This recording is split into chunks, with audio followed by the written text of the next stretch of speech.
Good afternoon, everybody. This is Steve Wilson from the Illinois State Water Survey at the University of Illinois. Today's webinar is for environmental health professionals on what you need to know about wells. So the Water Survey is a state agency, or was until 2006, but we've been around since 1895. Our job in the state of Illinois is we house the state's well logs, and we support well owners as well as communities that use groundwater and surface water for their water supply. The private well class is a program that's funded through US EPA with funds going to RCAP, the Rural Community Assistance Partnership. They're our partner in this program, and so the private well class is sponsored and funded as well as supported by both of those groups. Okay. As far as the webinar today, it's part of this national program with us and RCAP and a few other partners, as well as the National Environmental Health Association, who graciously allow these webinars to be used for continuing education for EHPs that are part of the NEHA program. The webinar materials follow our course, but this is not our class. The private well class is actually a 10-lesson class that you sign up for with an email address, and it's sent to you once a week for 10 weeks and allows you to learn as a well owner more about your well. And we'll talk about all that today. And you are all given an opportunity to ask questions in advance. We went through those questions, and actually there were many questions this time that we haven't gotten in the past or rarely have gotten. And so kudos to everyone for that. There'll be a lot of new information at the end today, but we will go through the presentation first and then answer a number of the questions that we received in advance, not all of them. I think we received close to 90, and we'll answer just some of those. Some will be answered in the text as we go through this. And then if you have questions during today's webinar, you're welcome to ask them in the chat box or the question box. Katie Buckley is here with me. We're colleagues. We work together on this program, and she's going to monitor that. And we share a Google Doc, which she'll fill in with your questions. And then at the end, if you want to stick around and have those answered, we will stick around as long as needed and go through the questions you've asked. Okay. If you are here for continuing education credits, the private well class can provide certificate of attendance, copy of the slide deck. There's a number of handouts that are you can see on the handouts tab on your GoToWebinar screen. And we're also a licensed Illinois LEHP provider. And so you can just email us at info@privatewellclass. I will say about NEHA, you can only take the same course twice or once during your 2-year credentialing cycle. So if your credentialing cycle ended at the end of the year and it started 1/1/22 and you take it today, you can't take it again and get credit for it until 1/1/24. And I've listed on the bottom right corner the past webinars that had the same core content. Each webinar is a little different because the questions we get asked are different, but the core content that I'm going to go through for the first 30 or 40 minutes or so is the same or very similar. And so you can get credit for it more than once. Okay. RCAP, I mentioned RCAP, the Rural Community Assistance Partnership. It's made up of 6 nonprofit organizations. RCAC is the Western RCAP. We're in Illinois, so we're part of the Great Lakes Community Action Partnership area. And that's the group that we partner with, and they have staff in Illinois that we work with.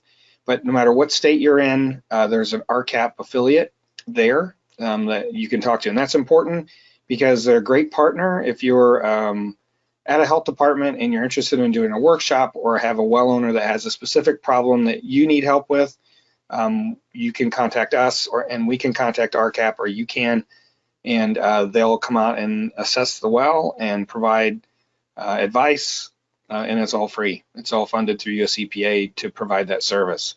And so if you're interested in working with an RCAP person on, say, a workshop for well owners in your area, they're always looking for those opportunities and would be glad to help. The more partners, the better. You know, there's about 60 million people that are on private wells. 23 million is the latest estimate. we use, and EPA just came out with a paper that how they estimated that, and it's awesome what the work they've done. So that's a lot of people, and there's no way we're going to reach them at the national level ourselves. And so we count on a lot of local support and partners that we can support in order to reach more well owners that way. So we're always willing to work with you, and keep that in mind if you are trying to start or you already have a private well program for your jurisdiction. So the water survey, like I said, was started in 1895 because of cholera and typhoid outbreaks. So our state legislature formed us. We're actually the only one in the country. We're a sister agency. Well, I take that back. Oklahoma started a water survey not too long ago. But every state has a geological survey. They're our sister agency, and a natural history survey. But Illinois is unique in having a water survey. There's a state hydrologist, state climatologist, and we have a lot of cool information going back to when chlorine was not understood as a disinfectant. So public water supplies especially had cholera and typhoid outbreaks, and they weren't disinfecting their water systems. And we were involved with all of that work as that became a thing. And so it's kind of cool to go back and look through our history. This is a hand-drawn paper on engineering paper for typhoid outbreaks in Quincy, Illinois, and you can see around 1891 they put in a filter plant, and it really reduced the amount of outbreaks they had from typhoid. And this is common. We have a number of these type of graphs from different communities where there were outbreaks in Illinois, and where we went and investigated why there was an outbreak. Sometimes it was milk. The local milk parlor where everyone got their milk had a large tank and it's contaminated or whatever.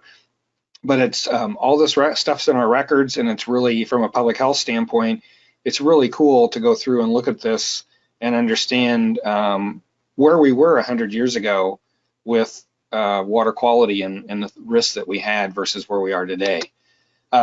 This is one of my favorite slides. That it's a glass plate slide, and it's obviously broken, but I still scanned it. And they're investigating a large outbreak of typhoid in Rockford, Illinois. And one of the things they looked at, again, is if it might have been milk. And so they followed E. Erickson's dairy route to investigate how many people on his route, excuse me, actually got typhoid. And you can see the first case was case number 13 of the overall outbreak, and the September 10th case was 112th. I think there were close to 130.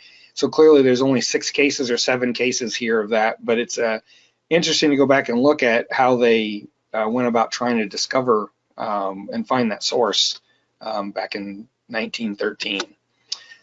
This was common. The 2 brief cases over on the left are sampling stuff for the water survey. We were going to sample the community well that's in a park. We haven't been able to figure out what community this is. It's interesting. But what is interesting is you can see this was a common thing. There's a little tin cup there on the back edge by the grass. Everyone just used that to drink water.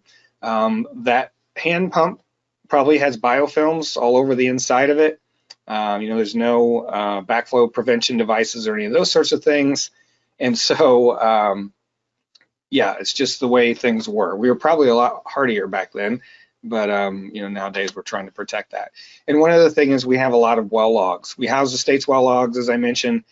In the 30s, when we were trying to get America back on its feet after the Depression, in Illinois, they had, I'm not sure the name of it. It's a conservation corps that was formed after the Depression. That's similar to AmeriCorps today, but a number of folks went around the state and inventoried all the private wells in the state. So this particular well near Rushville in Schuyler County in 1934 or so was 60 years old. So that puts it in the 1860s. And what's cool about this log is it's the deepest hand dug well that the person had ever encountered. It's 135 feet deep. If you've ever dealt with a hand dug well, and I grew up on one that was only 14 feet deep, I can't imagine drilling or hand digging a well 135 feet deep. So, and it's interesting because the pump was taken out and they used a bucket and chains because it was it was easier to use whenever this was done. So a lot of cool information in here about the history of drinking water, private wells, and all that stuff. So moving on, I'm a groundwater hydrologist at the State Water Survey, and I manage the private well program here. And Katie Buckley, who's with me, is our outreach specialist, also in our same group. And she'll, like I mentioned, she'll be fielding questions online, and she gets everything ready and set up and works with you with your CEs and your LEHP credit for Illinois. And so when you email info@privatewellclass.org, Katie's the one who monitors that and will get back to you. So today we're going to talk about challenges and issues that we all face as trying to be supportive of private well owners, why that works sometimes and doesn't work other times, a little bit about groundwater and wells. I do want to mention that we have a webinar that's just on groundwater and wells that we do a couple times a year. You can find that webinar online on our YouTube channel. It goes into a lot more detail than I'm going to today. And then I want to talk a little bit about groundwater and health professionals, because sometimes we see tension or a difference in attitude, or in some cases, health professionals are regulating the groundwater professionals depending on the rules in your state. And so, my message is that we all need to work together and that we can all learn something from each other. And then I'll talk a little bit more about our program before I get to the questions. So the issues really come down to public health protection, source water protection, which really this grant, excuse me, from EPA is really about source water protection. EPA's view is that the more we teach our well owners about how to take care of their well and making sure that they're being safe, the better we're protecting our aquifers as well. And so that's the main things that we should all be concerned with. Now, there's a lot of other issues that come up, like drought, flooding, things in the news, lead and Flint in 2014. PFAS is really the big one today. Lead pipes are still certainly a big issue, but these come and go as we evolve through. 30 years ago it was something else. And we see that well owners don't necessarily understand how those affect them or don't affect them. And so things like flooding, this well, it's a picture I took along a riverbank, and this well was installed like this on purpose so that the well cap was over the 100-year floodplain elevation. That way the well can't be overtopped, which if that sealed cap isn't, if the gasket is rotten or it's not quite sealed, or if there's a vent tube and it's not working properly, then water can get in the well and contaminate it.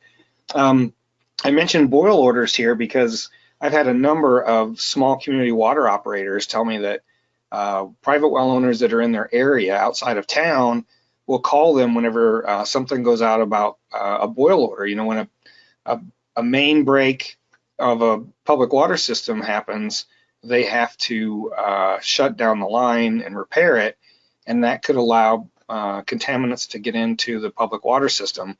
And so they issue a boil order until they've got pressure back and they've ensured that everything's okay. That has zero effect on any private well in the area. And yet, whenever they put out those notices, sometimes private well owners will contact them. And it just speaks to the amount of education we need to do for well owners to understand those differences and how their well works and what they really should be concerned about, and what they need to know and to be a good steward of their well and their aquifer. So the challenges we face regarding as a health professional or even a groundwater professional things are so different from state to state, and in some areas from water district or health district to health district. So every state has its own construction code and rules. 2 states actually don't have construction code or licensed drillers. So their rules are different. There's different ways you can install a well, the requirements for testing, when a well's installed, requirements for testing, during property transfer, all of those things. And then when you add on to that, some of the struggles some states have with state government as far as funding, and you see a lot of health districts that private wells are the last thing on their agenda just because they have other requirements that are regulated, like septic system issues that they have to spend their resources on. So I mentioned here New Jersey versus Pennsylvania. New Jersey is the first state to pass a law that requires testing at property transfer. Because of that, they have about 13,000 samples that their state lab does every year for home sales. when a well's involved. And that gives them a lot of great information about the water quality in New Jersey. In fact, they've mapped all of that. If you go to their website, you can find really detailed, great information about the water quality, and they know what's in their aquifers naturally occurring and where there are problems. On the other side, we have Pennsylvania, which I pick on regularly, I realize, but Pennsylvania has no well construction code. And, you know, I mentioned they don't license drillers, and I had someone complain to me that yes, they do. And I'll get to that in a second, because they don't really license the drillers. Anyone, you, me, anybody on this call can send in $60 and get a license to drill in Pennsylvania. There's no continuing education requirement. There's no training involved. There's nothing you have to do to prove that you're actually capable to drill a well. And so I say they don't have well construction code or licensed drillers, because to me, you know, a driller is a professional just like you are as an EHP. They have continuing education requirements in almost every state, and they are held to a standard, and they should be. So the last thing I'll mention there, though, is getting back to resources that states have. Sometimes some states are better than others at enforcing the rules they do have. So, you know, some states just don't have the resources. So some things don't. I know there's one state near us where you might find 1/10 of the logs on file when there should be, you know, 50% of the wells that might have logs. And that's because they can't enforce drillers submitting their logs, and some of them just don't. The other option, or the other thing about this, is sometimes it's not regulated at the state level. Out east, I'll mention Massachusetts as an example. There are about 350 health districts. They all have the ability to set their own rules. Some have very stringent codes. I even met someone there who is the private well person in one of the health districts who has the authority to condemn a well. That's very rare in the country. And others that might be right next to them have no rules whatsoever, require no testing, nothing to be done. And so that's a problem, right? It should be, from a public health perspective, if we're going to protect well owners and their families, it really should be equal protection under the law, so that everyone's under the same set of rules. And that's what the Congress has done for the public water systems, right? It's the Safe Drinking Water Act. Everyone has to follow the same rules. Now, states allowed to make their rules more stringent. So, for instance, the arsenic standard through the Safe Drinking Water Act is 10 parts per billion. Some states may lower that to 5 in their own rules and force all the communities in that state then to meet 5, but they can't be any less strict than what's in the Safe Drinking Water Act. And in fact, as private well professionals, most of the time we use the Safe Drinking Water Act as the guide to say you shouldn't have more than 10 parts per billion of arsenic in your well.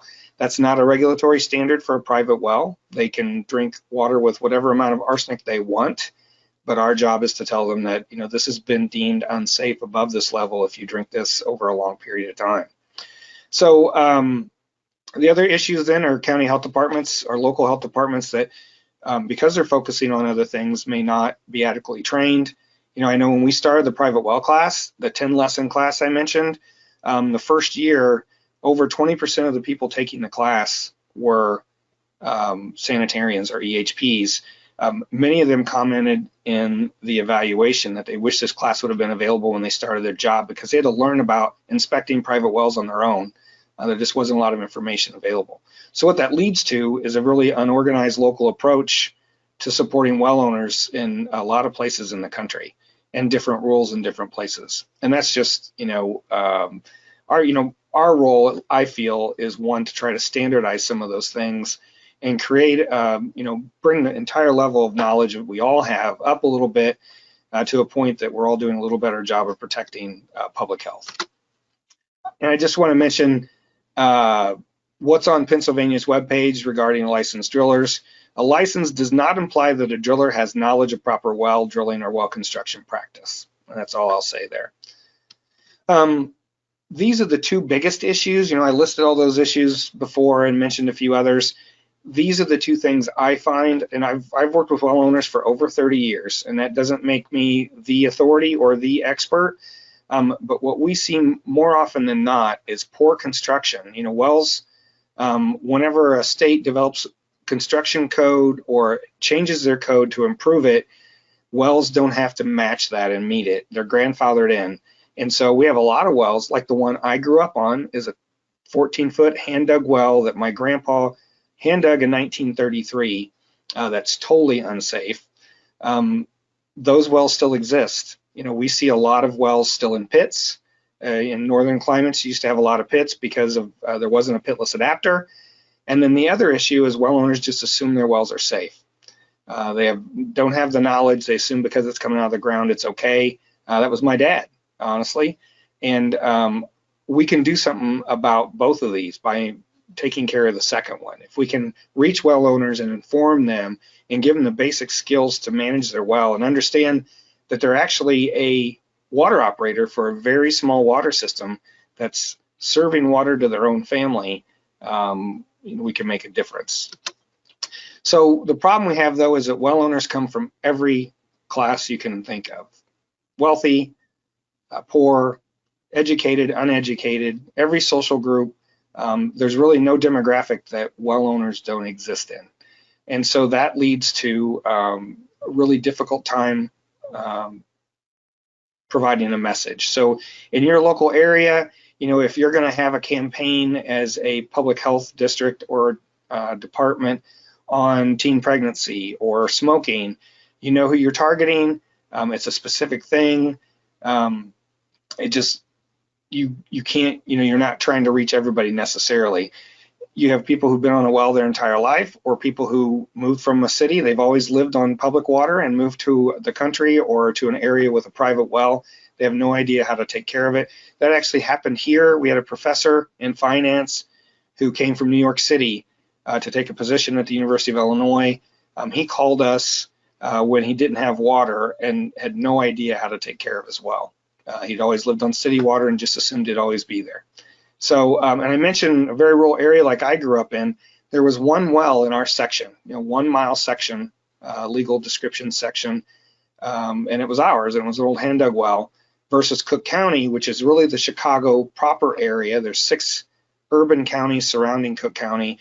Most people, especially from Illinois, if I said there were 3,000 wells in Cook County, they would be no way. It's all urban, it's all community. Well, there's 3,000 private wells in use in Cook County, and it's just a unique situation.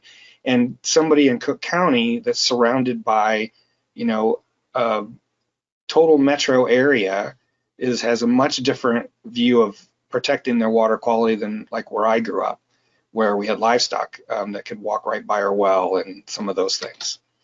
So Barb Luukkonen and several others did a study a number of years ago, and we use this as just a good example. It's probably the largest survey that we know of that ever went out, trying to gauge well owners and why they don't test.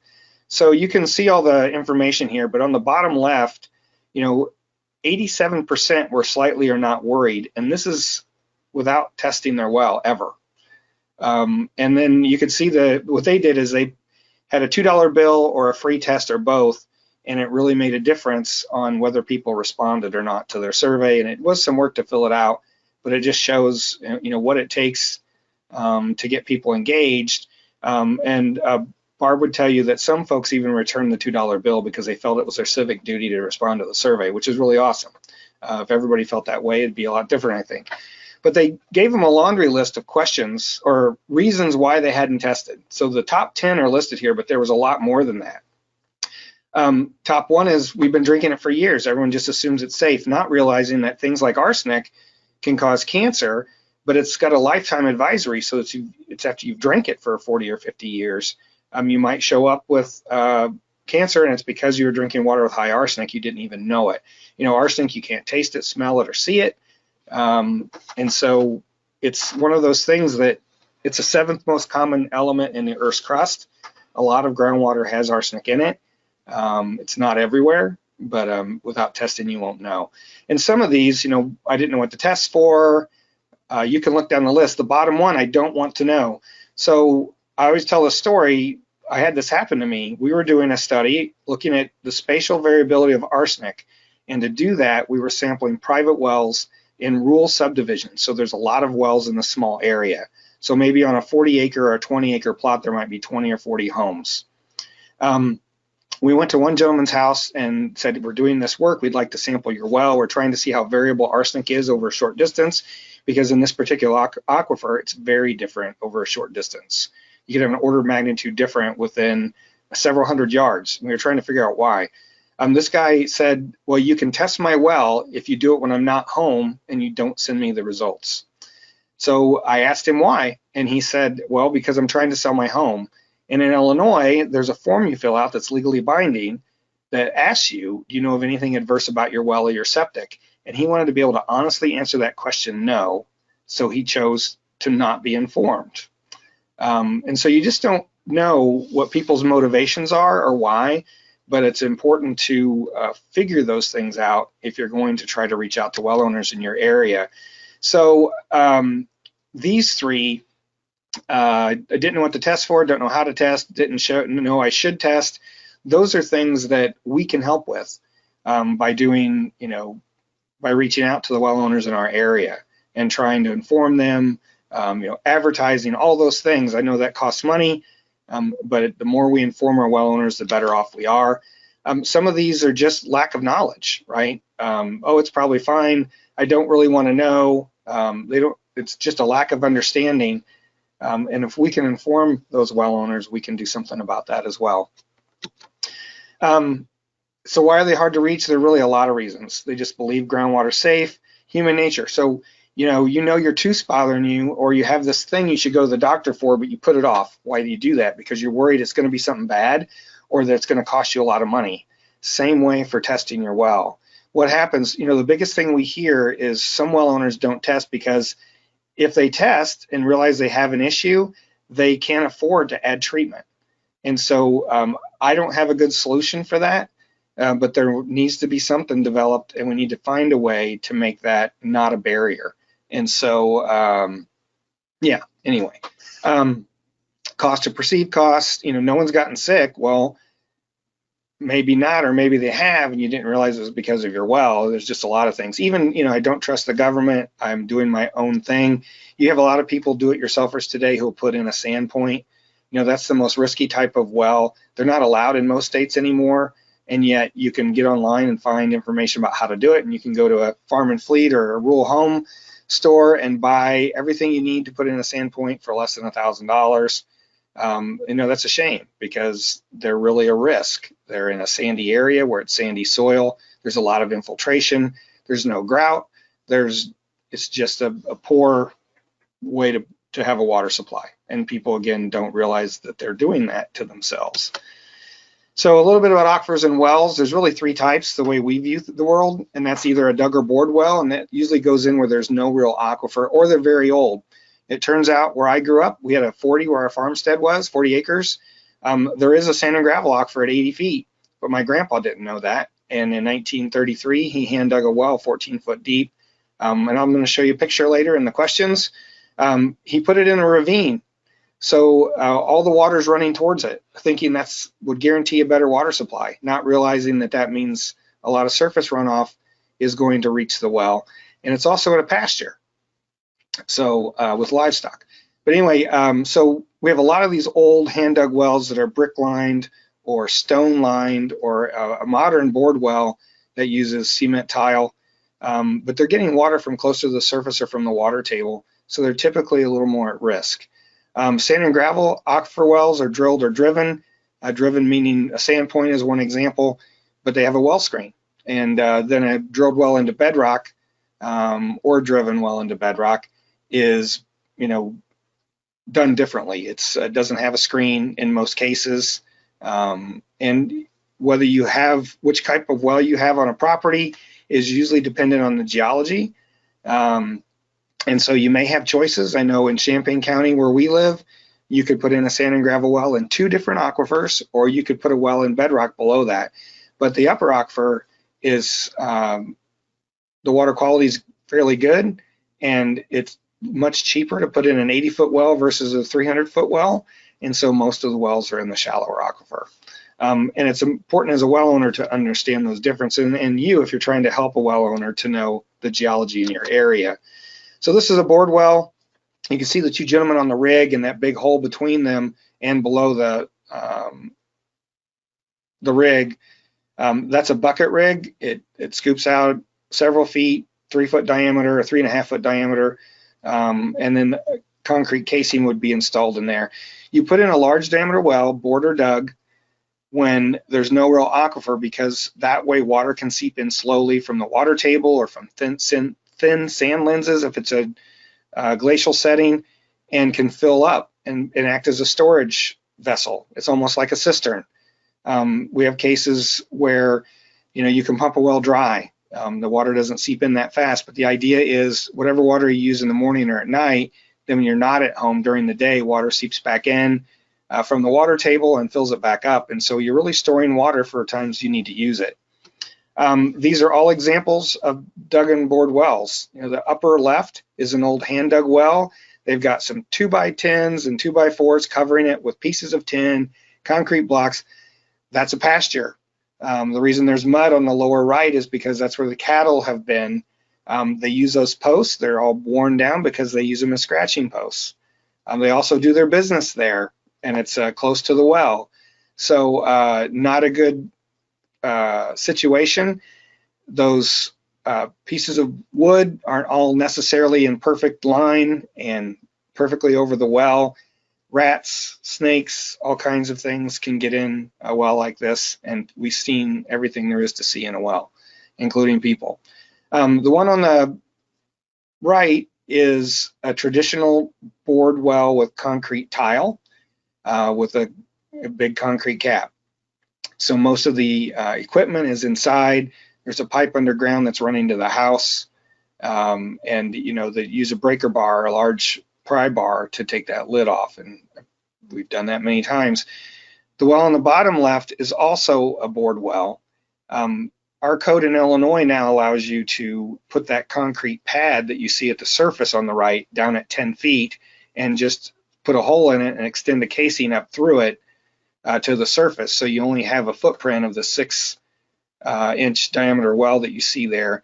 It also allows you then to fill that upper 10 feet with clayey material or concrete such that it's better protective, and you have 10 feet of space, if you will, for water to go through, kind of to filter itself out before it gets to where it can get in your well.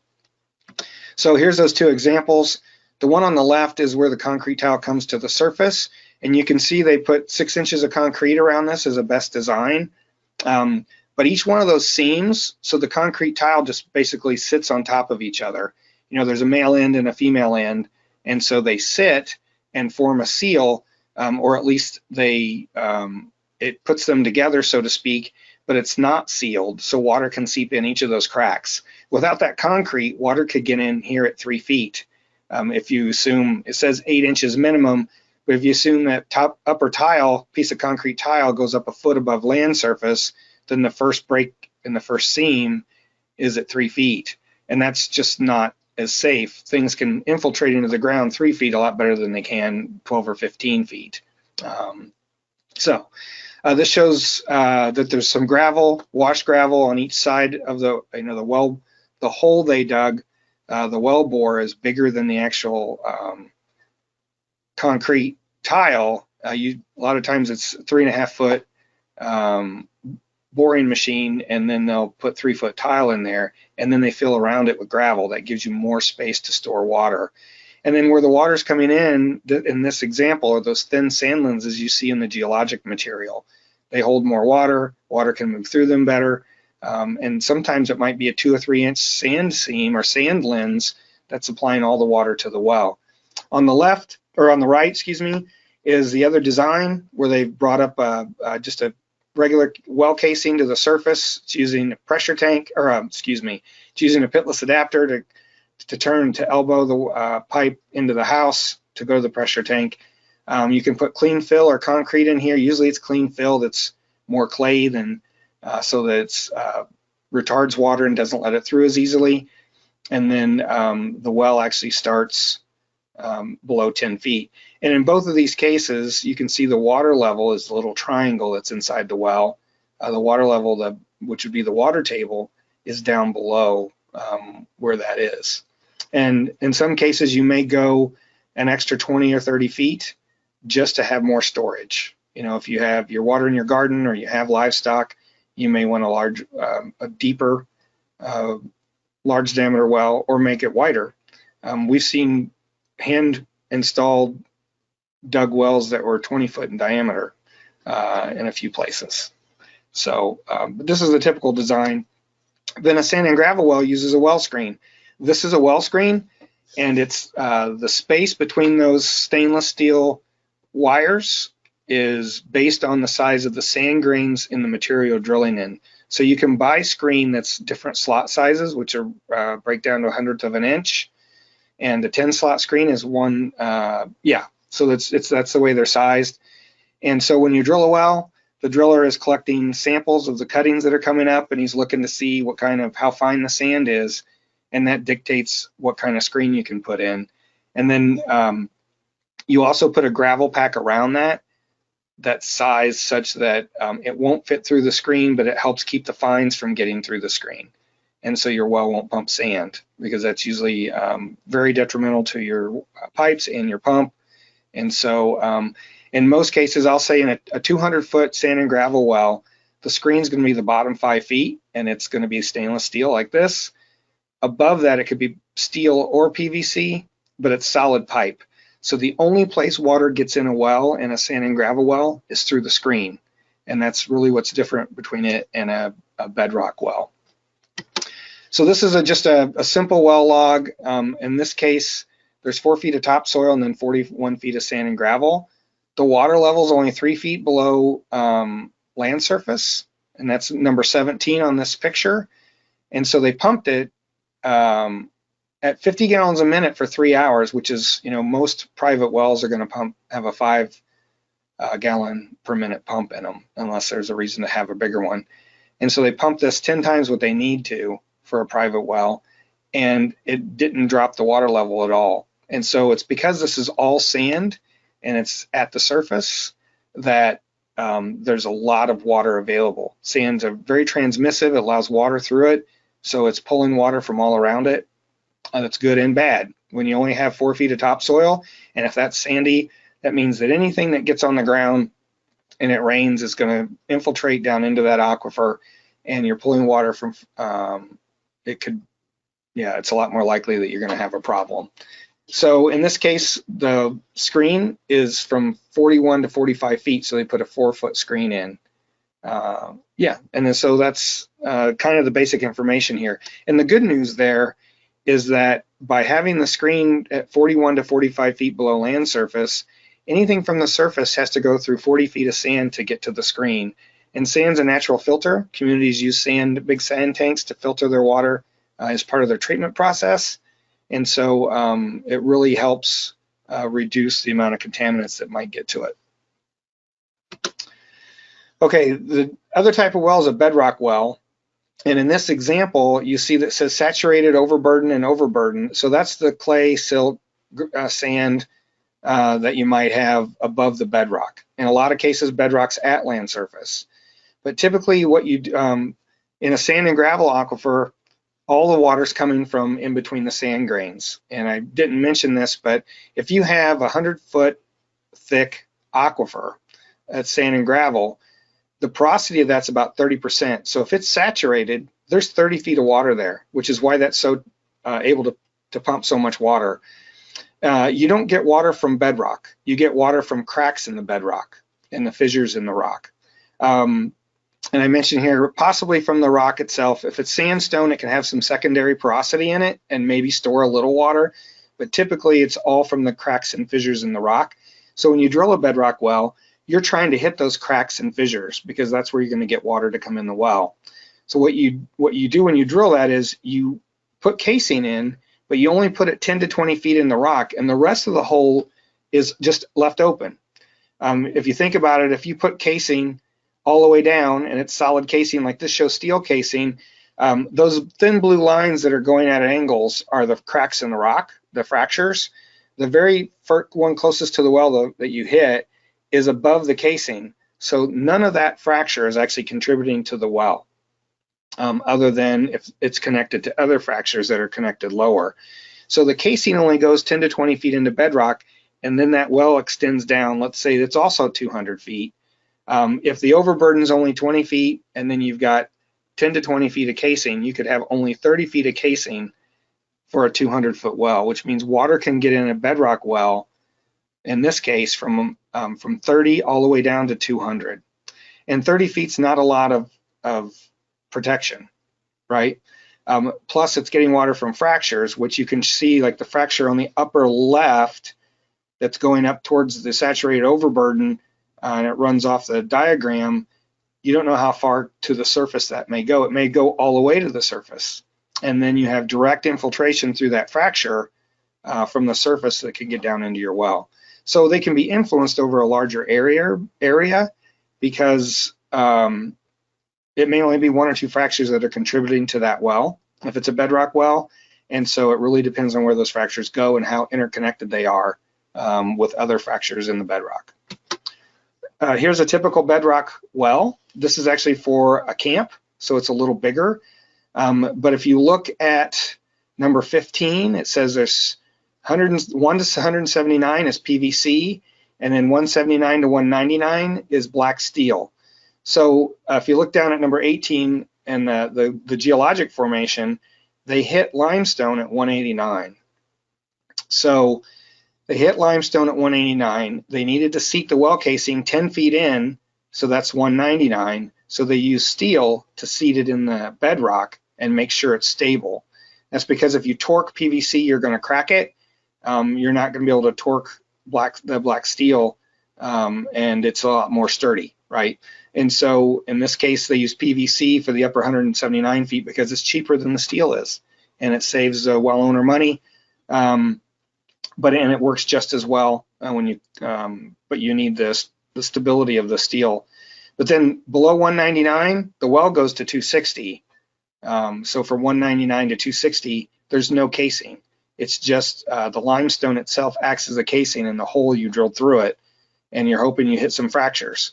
And in this case, if you look at number 17, right above the geology, the static water level is 130 feet. When they pumped it at 25 gallons a minute for 2 hours, it went down to 160 feet below land surface. So there was 30 feet of drawdown pumping at 25 gallons a minute for 2 hours. So that's a pretty decent well, depending on how big the camp is.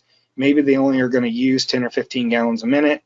And usually what a driller will do is they know what the intended use is, and they'll use a pump that's much larger to do this pump test on the well so that they are assured that they're going to have plenty of water. So like in the last example, they pumped it at 50 gallons a minute. They had no drawdown, even though that well may only have a 5 foot or 5 gallon per minute pump in it. And I don't know if it says here, oh, they put a 12 gallon per minute pump in it, number 5 on the left side. And so they pumped it at twice the rate that the 12 gallon per minute pump would do. And so they're pretty confident that after 2 hours, there's only 30 foot of drawdown, it'll produce enough water continually. So I mentioned one of the biggest problems is poor construction. And so the advice you can give a well owner especially is to improve that. We still see, most well construction codes have changed since they were first put in. Illinois developed a well construction code in 1968, New York in 2000, Nebraska in 1986. So it hasn't been that long ago for some states. And because of that, all the other wells that were put in before that, a lot of them are still in use. Some are still in pits, which are both a safety hazard and allow surface contamination. If a pit gets filled with water during a heavy rainstorm, unless that well's really sealed airtight, you're going to get water infiltrating into the well casing itself, and that's going to contaminate it in all likelihood. We also see a lot of hand dug wells that are still in use. So I added this today. Last week or 2 weeks ago, there was a case of a 4-year-old boy. I think he was 4 years old. He fell down a well. They worked for, I think, 3 or 4 days to try to get him out, and they weren't able to get to him in time. And he'd already passed away.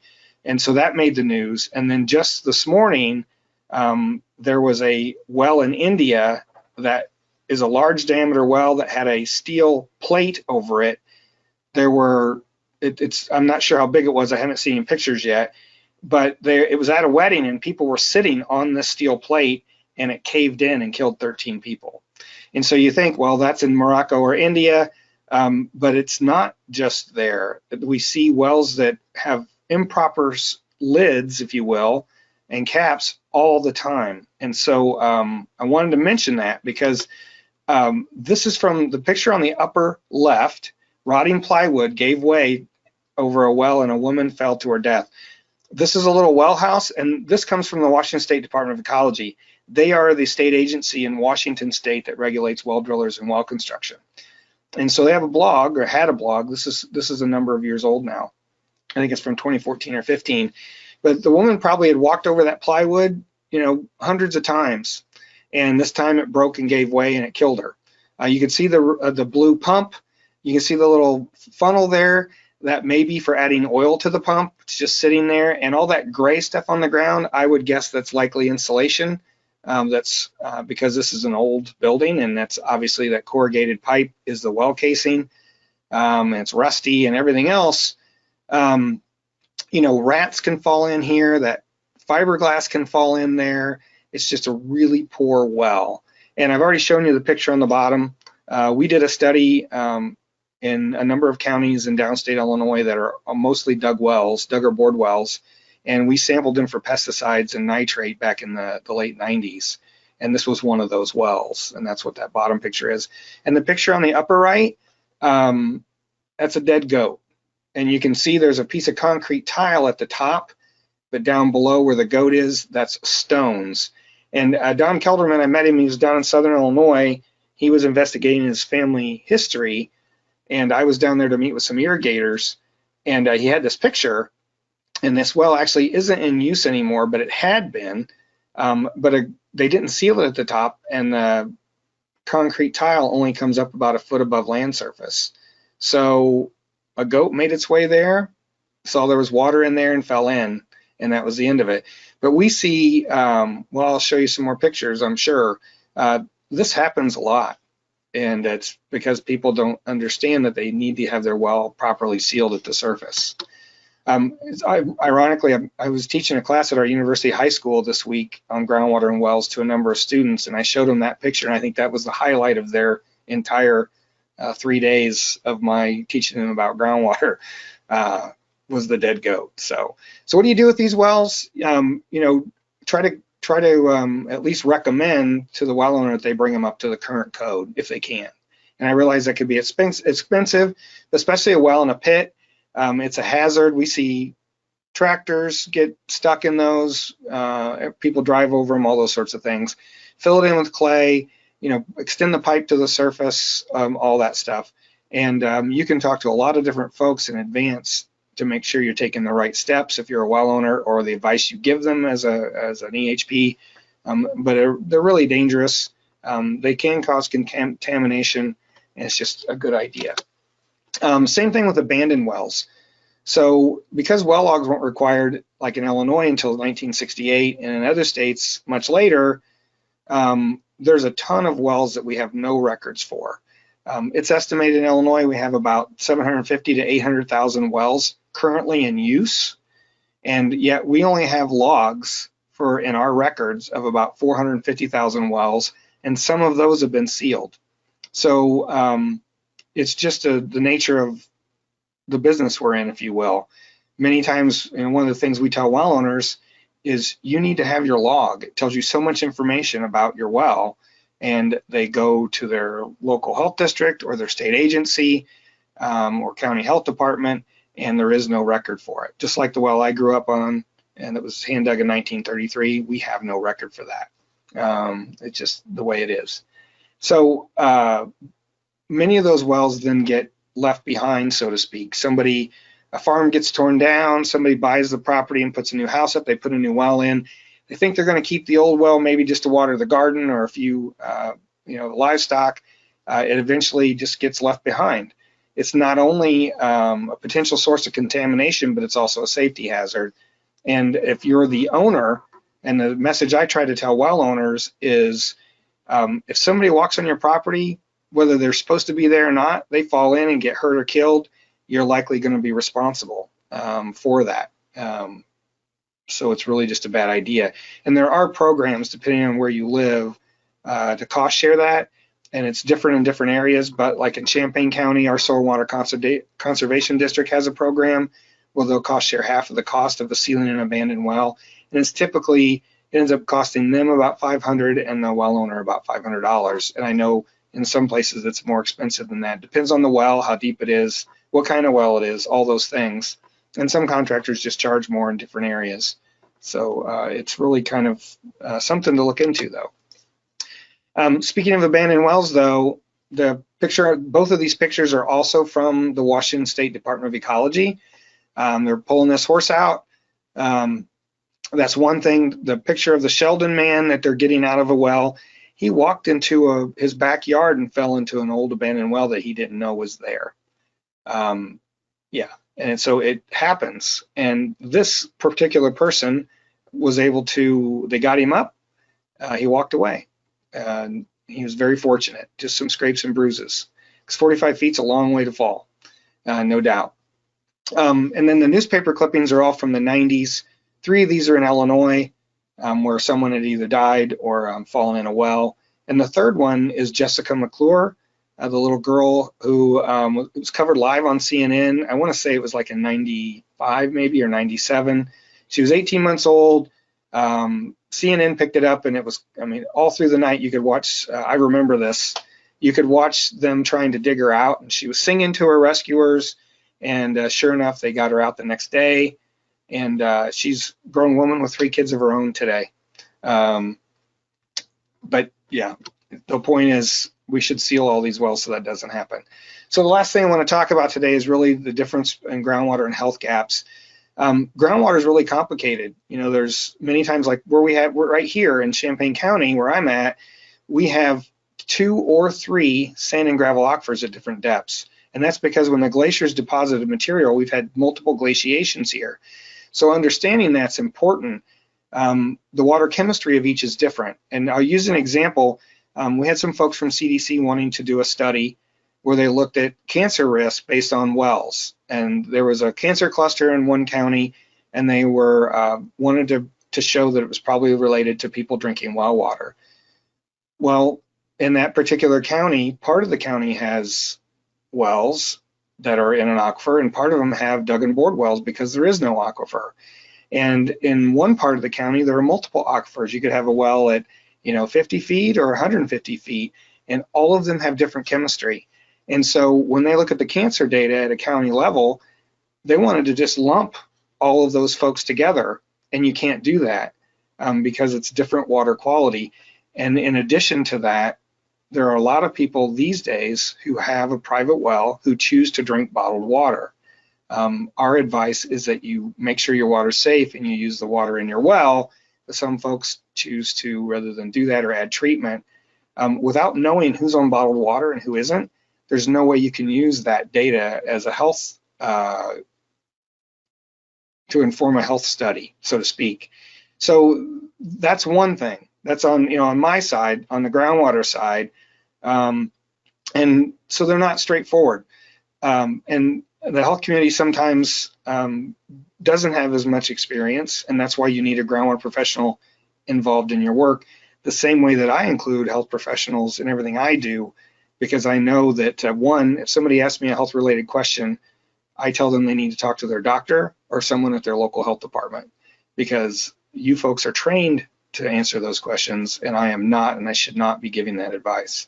So, so the point here really is we can benefit from each other, and if you are going to have a team working on any kind of work, it's best to have both.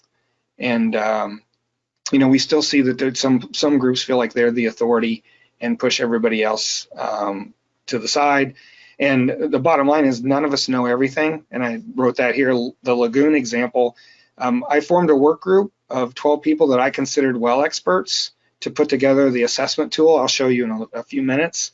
It's meant to be like a sanitary survey for a private well, where you go out and you assess the vulnerability of the well based on a lot of characteristics: the well itself, the geology, land use nearby, how the people are using it, if the well's constructed properly, all that stuff. And so when we met with this group, we were talking about what the septic section should have in it. and someone mentioned that you can have a lagoon as a septic system. I'd never heard of that, using a lagoon. You know, communities do, small communities, especially really small communities, a lot of times will have a lagoon for treating their waste, but I'd never heard of that for a private homeowner. And sure enough, Illinois allows you to have a lagoon. One of the folks in this work group was the environmental health professional for one of the health departments, one of the county health departments in Illinois, someone I admire greatly who's now retired. And she said, yeah, we have one in our county, only one, but they had a lagoon, and a number of states, Oklahoma, Nebraska, a few others, allow lagoons as a, quote, septic system. And so we're always going to be able to learn from each other, is my point. I know doing this program for the last 8 years and working, expanding my horizons out from just Illinois to around the country, there's so many things that I did not know, and it's really been really eye-opening. Just to show you an example, one of the larger aquifers in Illinois is called the Mahomet. It sits above bedrock. It was deposited by the pre-Illinoisan glacier, so it's the stuff on the bottom in the yellow. All the other stuff that's on the bottom layer before you get to the squiggly lines, which is a soil layer, is from a pre-Illinoisan glacier. Then above that is the Illinoisan glacier, and then above that is the Wisconsin glacier. So we've had 3 sets of glaciation. So depending on where you drill, like the red arrow I put in here, you're actually hitting 3 different aquifers, actually 4. The Cahokia Formation at the top is a really shallow sand. That was an old river bottom that's now been covered up, and so it's full of sand, and that's what all these other ones are too. And the Mahomet is a really extensive aquifer. It's as much as 150 feet thick, 12 miles wide, and extends for well over 100 miles east to west until it outfalls at the Illinois River. In Champaign County, it's buried. It's about 250 feet below land surface, but over by the Illinois River, it's actually at land surface. So understanding all that is really an issue. It's confined in this area, which means it's under artesian pressure. Where near the Illinois River, it's all unconfined and it's water table, and it's sand at the surface and can be a real contamination issue. So it's just, you know, I spent a lot of time working in the Mahomet Aquifer over my tenure here at the State Water Survey, and we learn every time we drill a new well or a monitoring well, we find out something different than we expected. It's that complicated, and it's just always an issue. So the best thing to do for all of us is to develop a relationship with your scientific surveys, your geosurvey, your state resource agency, and even your water quality agency if it's different. So, you know, we have a lot of water quality data in Illinois, but they go by different things in different states. And I meant by your scientific survey, also the USGS or state GS, geological survey, but DNR, DEQ, DHHS, they all go by different names. In Washington, it's the Department of Ecology, and as well as your county or state level extension. A lot of those folks have real on the ground knowledge of resources, water and groundwater resources in specific areas of your state. And also find out which agency are the folks that map aquifers, maintain well logs, and collect groundwater quality information. So I know in one of our other webinars, I show a website for Wisconsin that Wisconsin DNR puts together. They are the agency in Wisconsin that regulates not only private wells and well drillers, but also community water supplies. And so they have this really cool tool to look at water quality, but in different states, it's different agencies. You know, Illinois has an Illinois EPA for its community water supplies, and Illinois Department of Public Health deals with non-community water supplies and private wells.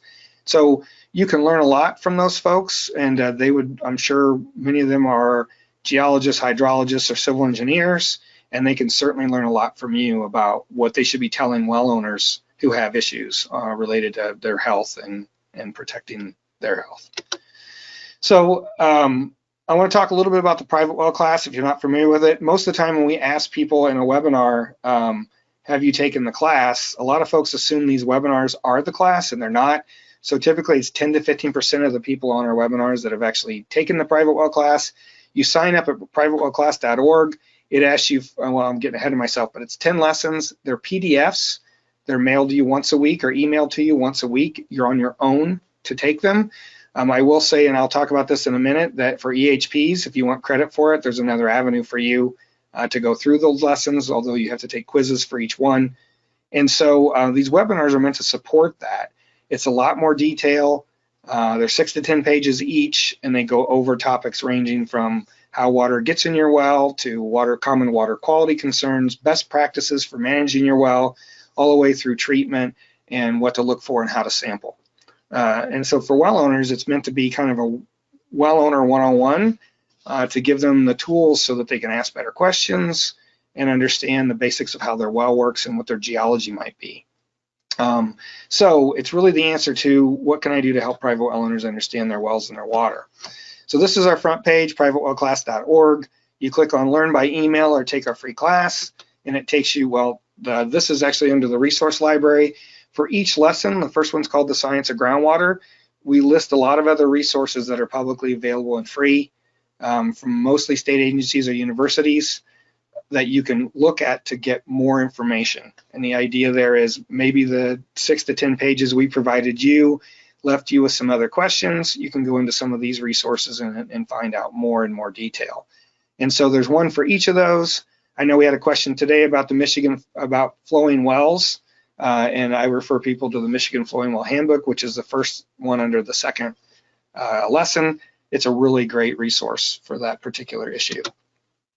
Our entire class is in Spanish, so if you have in your jurisdiction, if you work with native Spanish speakers on private wells, there's a whole version of this class, and many of the videos that we have are also been translated. We're fortunate here to be a world-class research university. We had a young man who was from Colombia, the country, and here on a Fulbright scholarship in civil engineering.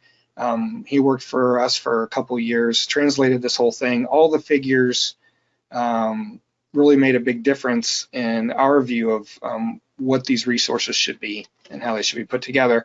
You know, he took all the figures that are in the lessons, like this first figure, that's basically the hydrologic cycle, was from the Minnesota Department of Health in English. He took all the words off, put all the right words on in Spanish, and put all this together. And so it's, like I said, it's really comprehensive. And the goal of our program in the end is really to help well owners understand why their well is important, why they need to understand how it works, and what they can do to help protect themselves and their family from risk. And so if we can even get that started with a well owner, you know, we've moved the ball forward. And that's really, we've raised the bar a little bit for that person and maybe took them to a place where they feel comfortable asking their local health department or their extension or their state resource agency for help, because that's what we encourage. You know, and then I mentioned that in Massachusetts, I ran into a local health district that could condemn wells. And so people are like, well, I don't want to go to my health department because they might, you know, condemn my well. 99% of the country, we tell well owners that, you know, they cannot do that. They might recommend you don't drink your water, but they can't tell you can't. And if you're concerned about that, we suggest that the well owner call their local agency and ask them what rules they have, what laws that they support, and if they have, what abilities they have. Because, you know, maybe if, in all honesty, if I'm a well owner and I don't want someone to condemn my well, even if it should be, maybe I go ask someone else that's a professional for advice, and their advice may be the same, but then it's my decision whether I decide to put in a new well or do whatever, versus somebody else making that decision for me. Right or wrong, that's the advice we give them. I think that's fair to well owners, and we're really trying to help them understand what they should be doing and why it's important. So if you're an EHP and you can use NEHA credits for continuing education, we've got a version of our class on NEHA's e-learning center. So you, and if you're not, you can still take it. It's free. You just have to register on their site. There's no cost associated with that, so anyone's free to take it. If you can use NEHA credit in other ways and you're not a member, you don't have to be a member, is my point there, of the National Environmental Health Association. And so we work together with NEHA, and so you can go there and you can see there's the 10 lessons. Here's 9 of them, and it tells you where you're at. You have to take a quiz at the end, but you can get 1 CE for each one. Yeah, that's there. So in addition to the class, we do webinars like today, which is being recorded. Every July, we do one on septic systems. And so this is the one from July 2020. It's just here just to show you as an example. But we bring in a septic expert, because I'm not, who can help answer questions. And we give people the basics of why their septic system is important, what it can mean to your water quality in your well, and really it's couched in terms of their well, and that's our mission, is to help private well owners, but septic systems can certainly play a big role in water quality near your well. We also do specific webinars, and the last time we did this on lead, we've done it twice, was in 2018. We also brought in an expert on lead and private wells. It was Dr. Kelsey Piper. She's now at Northeastern University, but she was then at Virginia Tech and had done a lot of work, research looking at lead in homes with private wells. You know, lead is not a well problem, it's a premise plumbing problem.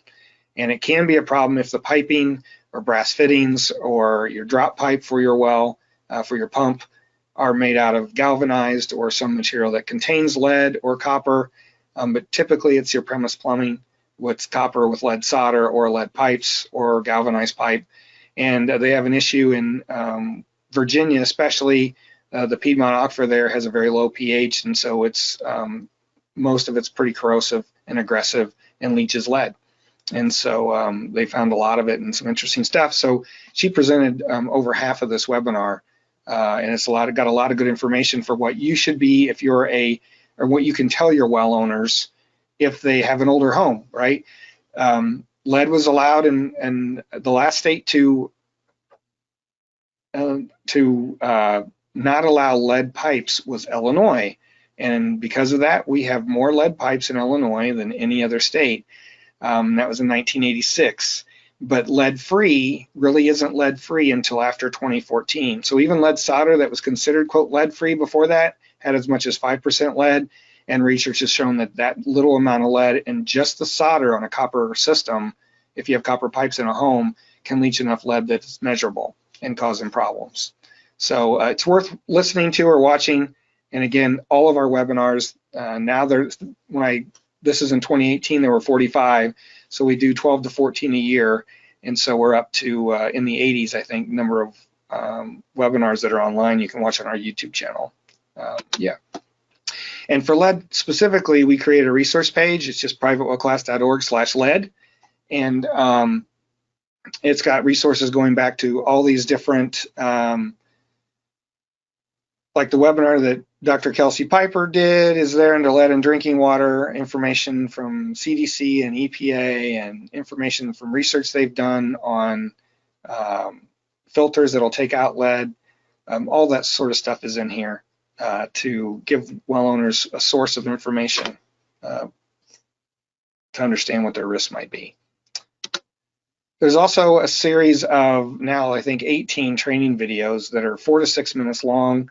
This particular one, it's one thing I learned working around the country over the last 8 years, is there are a lot more shared wells than I realized. We don't have a ton of those in Illinois, but we certainly do. But there's a lot of places where there are shared wells. You know, it's a good way to make your neighbor of 20 years who's been your friend an enemy if you share a well and you don't have a plan and there's no legal agreement for sharing the well, or if one person sells their home and that happens to be where the well's at on that property and the new homeowner decides they don't want to share, you know, there's a lot of issues with shared wells. And it's a good idea to either have it in the deed for all the homes that are on it, or to have a legal agreement that goes with the homes, for instance. But you have pressure problems. Whoever's the last person on the line, if it's not a big enough pump, you have issues.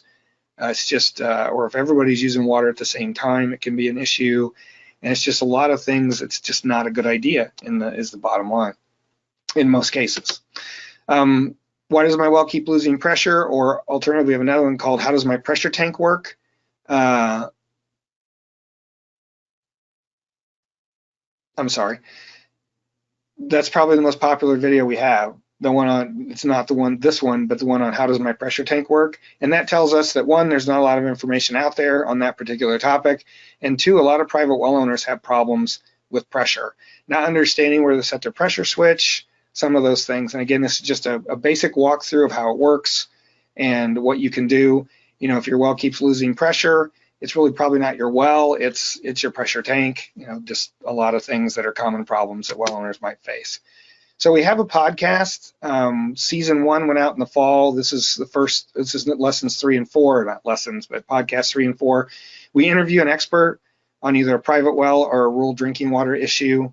The particular one to show here, Judy Manners, is with the Tennessee Department of Health, and she's an expert on springs. And springs are really interesting because they're always contaminated and people swear by them. And so it's a really interesting dynamic when, we heard from Tennessee Department of Health or New York Department of Health that they went out and pulled a pipe out of the side of a hill where the spring was, and the next day somebody's put a pipe back and they're getting water from it, even though they put a sample result up that shows that, the coliform count is almost off the charts, and it has E. coli or something else. People still drink that water. So it's a conversation with different folks on issues related to it. If you're into podcasts, there's 12 episodes in the first season, and we're just about to release the second one in the next week or two, I think. So for EHPs, we actually have more stuff. Some of that stuff is for anybody, but again, we have the class at NEHA's website. And ASHI also provides accreditation for home inspectors. They can go to NEHA's website and take the class and get it that way. We got a call one day from ASHI asking about using our class for their home inspectors, and we told them about NEHA, and they already work together, and so we're all one happy family. RCAP can work with you, as I mentioned before, to host workshops in your area, and we also have this assessment tool, which I'm going to talk about. It's kind of, if you're, some states, the county health departments or local health districts are doing assessments on community water supplies, and some states are separated and they don't do that. And so depending on where you're at, you can understand what a sanitary survey is for a public water system. But if you don't, it's really a risk and vulnerability assessment to help identify shortcomings in public water supplies that they can correct in order to stay in compliance with the Safe Drinking Water Act. This isn't, our assessment tool doesn't have anything binding. There's nothing regulatory, but it gives the well owner a lot of good information about what might be a risk for their water quality based on their particular situation. And one thing I will say is that, I've literally visited thousands of wells. Every one is different in some way. And if you've done that yourself, I'm sure you're nodding your head yes, because everybody's got a different story and a different situation. And they just, there's always something unique that you need to consider and deal with. Under partner resources, under the resource library, you can sign up for our newsletter. It comes out once a month. It's free. It's really geared towards professionals, not well owners. And it really is just meant to keep people in the know. If something's going on, like we put on a private well national conference every other year. It's actually moving to every year because now there's a lot more information available than there was when we started in 2017. So we had a conference in 2017, 2019, and 2021, and now we're going to have one again this year virtually. But you can sign up for our newsletter. You can go look at those. If you go scroll down the page, and this is an older screenshot, but all the way through today, you can look at those and see if you think they're worth getting once a month. But we highlight things like we did a well sealing demonstration with some help from a Groundwater Guardians group and a driller. That's his Gingrich Well Drilling. That's his legs there. They someone in a community found, and they had an old hand dug well in their backyard right up against their house, and so they wanted to get rid of it. And so the county health department and the Groundwater Guardians group and us and Gingrich Well Drilling partnered to put on a demonstration for health professionals, and they got credit for it for the 13 counties around McDonald County. And again, this was 4 blocks from downtown in Macomb, Illinois. And these people bought this house and found they had a well, and they've had city water since 1916. So it's, the thing we found about, the most interesting thing was the person who lived there before, it had an old hand pump on it, and the hand pump had been long gone. It corroded, and the bottom part of it we found down in the well, but the top part with the handle on it was not anywhere to be found. So there's this little 3-inch hole in the top of this, and when we got the lid off and looked down, it's only 22 foot deep. There were about 10,000 cigarette butts and 3 or 4 lighters. So the person who lived there, that was his personal ashtray. And luckily it's not near their water supply, and it's an old, like I said, it's a hand dug well that was getting water from the water table. So it's not contaminating anything else. But we were interested after we saw this, and looked over the fence, and the neighbor was actually gone that week when we left them a note, but they had the same thing in their yard. They had a well that's been there, like I said, for however long, even though they've had city water for over 100 years. But in our newsletter, so we made a video of that, how to seal an abandoned well. Those are bentonite chips he's putting in there.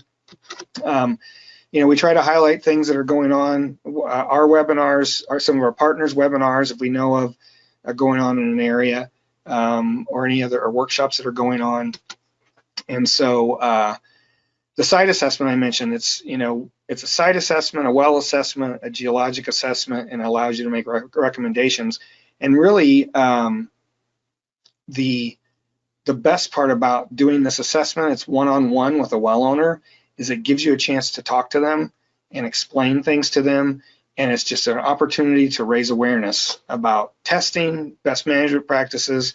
You know, we developed this, and RCAP is implementing it around the country. There are other groups who use it on their own. But what we've, for best practice in the guide, what we recommend is, one, you remind people they should test for coliform nitrate every year, and for inorganics and metals every 3 to 5 years. And then if, they have some other risk nearby, they're right next to a gas station and they have a shallow well, then maybe they want to test it at least once for hydrocarbons or whatever. And so that also helps to explain to people in areas with vulnerable geologies like karst, why their well's probably going to always be contaminated with bacteria, and then you consider continuous disinfection. We have a county in Illinois that's like that. The county health department will tell you that 80 to 90% of the samples all come back positive for coliform and E. coli. And it's because it's all karst. There's a lot of livestock in the area, and there's just no way to keep that from being contaminated. No matter what you do to protect your well, it's the aquifer itself in that case that's contaminated. This is the first page of the form, and it goes through, there's 18 sections, but this is meant for someone to be the assessor, not the well owner. And so, and you can use it for a spring or a well, but it's pretty comprehensive. And we've had folks ask us, why is it that way? Why not make it more simple? Well, you're not going to learn anything if you don't go into the details about their well. And you can take a look at it. It's on our webpage.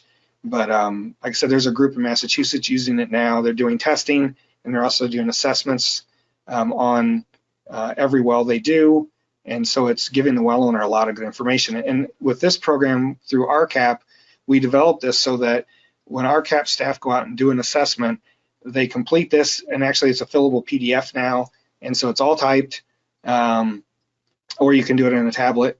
And then you can hand that back to the well owner with your recommendations, and you can explain it all to them, and they can ask you questions. And you've basically improved the knowledge by leaps and bounds in most cases of that one well owner. And there's a lot of well owners out there, but that's really the best way to do it.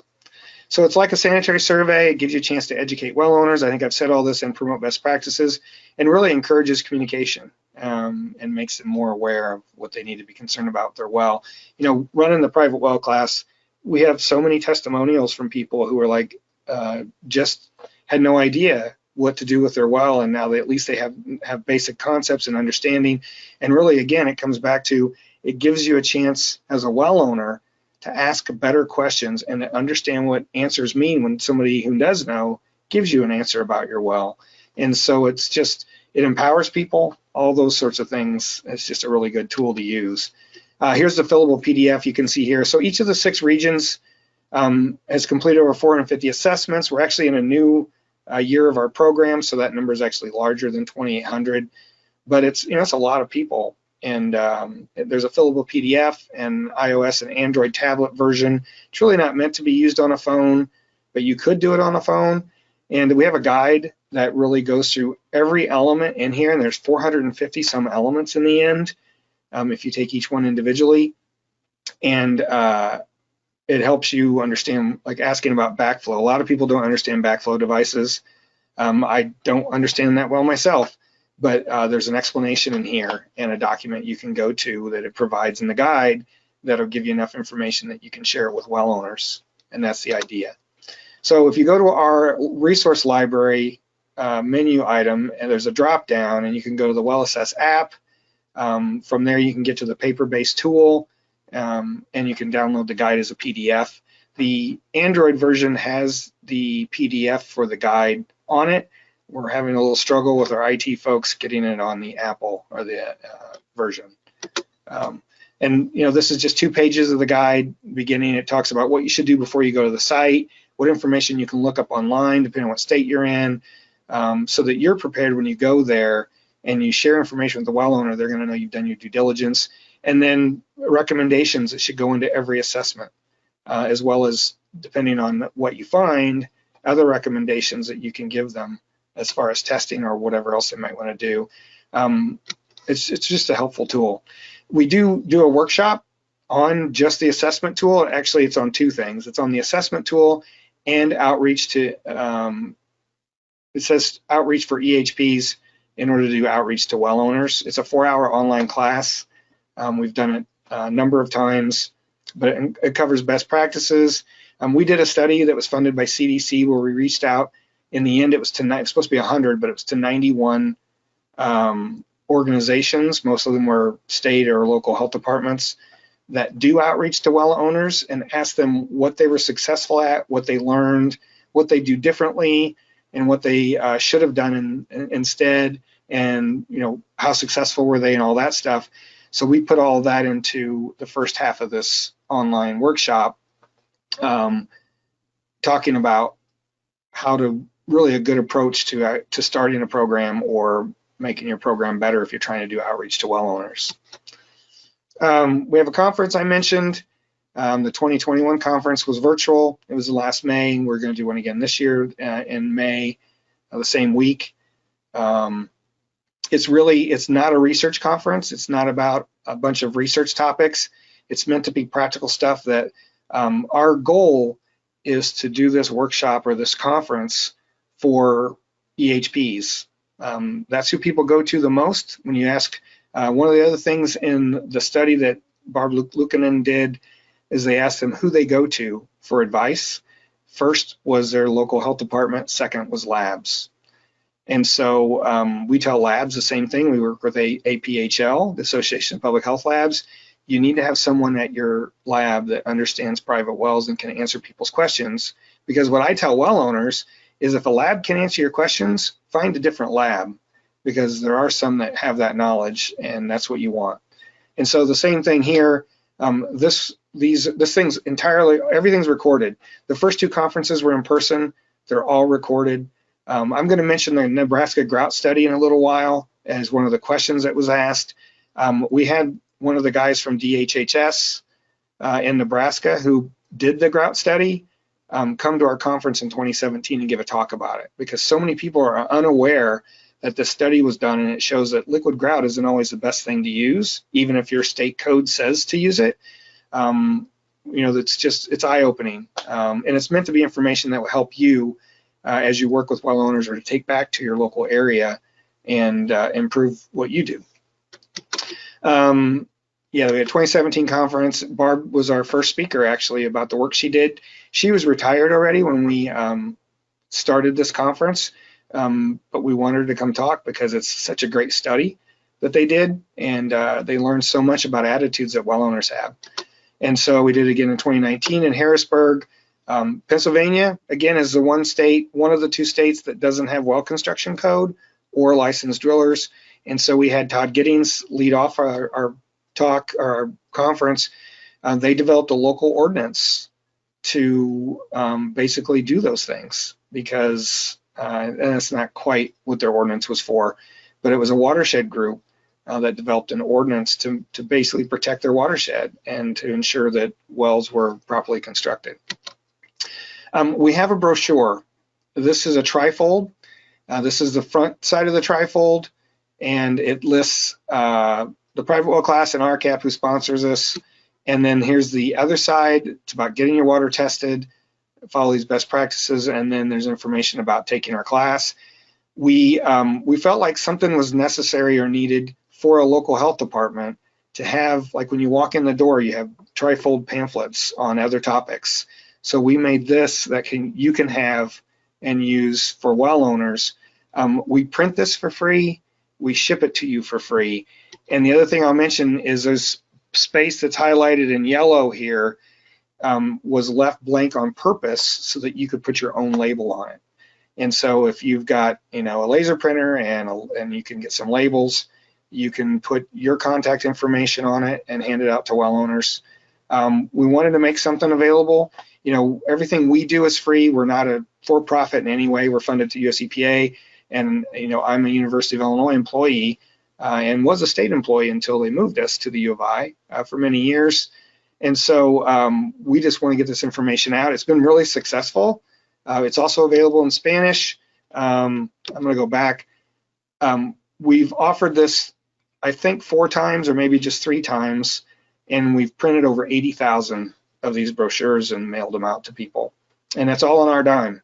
So if you want English ones or Spanish ones and you're interested, you can email us at info@privatewellclass.org. We're actually getting ready to print some now, and we could still make sure you get on that list if you're interested. And we've had, the Indiana State Health Lab, they requested 1,000, and they put them in all the sample results they send back to well owners. We can't have everybody ask for 1,000, but if you are going to really use them, we want to get them in your hands. I mentioned our newsletter. I guess this is about the brochure, and this is from September of 2001. And we did have a deadline of October 10th, but we actually haven't sent the printing request in yet. And so, it was the first 3 printings were 80,000. So that's what I have for the canned part of all this. The rest of this is going to be answering questions. And again, if you have a question and we don't answer it, or you have a question from something I said today, you can put it in the chat or question box. Looks like 3 or 4 of you have already, and we'll answer those at the end. So when I get to the last question and get to the final slide, don't go anywhere. If you're interested in having your question answered, we'd be glad to do that. So there were a couple of Illinois questions, and like the high capacity well question really isn't about private wells. It's about our water inventory program and the Water Use Act. So please just email me, and you'll get an email from us about an hour after the webinar that says thanks for attending. It'll have my email address. In the same way with the high arsenic areas in Illinois, I've done a lot of arsenic research, and we've looked at arsenic issues in Illinois. We helped EPA write a white paper that was sent out after the water use, or after the arsenic level was changed by the Safe Drinking Water Act from 50 to 10. It's really location and aquifer dependent, and I'd be glad to talk to you if you're in Illinois. That's my job, is to help Illinoisans with those issues. So, an old brick line well. I put this first because I could have written this question myself, except it's me, not my brother. My brother and his family live in an old farmhouse with his well on an adjacent field owned by his neighbor. The well location is located in a hollowed depression in a rusty metal shed with an old brick casing covered by a sheet of plywood. So where should I begin? Well, you already saw the plywood that busted and a person died. You also, if it's in a hollow or depression, that's the way my grandpa put in our well because he thought it'd provide more water, but it also allows surface water runoff to get directly in our well. I mean, literally, if we had a rainstorm, the water we got that came out of our faucet was cloudy. It looked dirty because we're getting water straight from the surface into our well. So it is close to home for me. There's so many issues here. The solution really is to put in a new well, drilled to code. If they won't do that, then you should add continuous treatment, especially disinfection. And that's either chlorine, UV, or there's some folks that use hydrogen peroxide. I'm not real familiar with that. It's fairly new and starting to grow. But the plywood obviously can be deadly. So the fact that it's brick line means it's getting water from right at the surface. Those are uncemented bricks. So there is no 4 foot or 10 foot of solid pipe. It's bricks right at the surface. So everything can run right in a few inches below ground. It's in a depression, so you're going to get runoff from rainfall.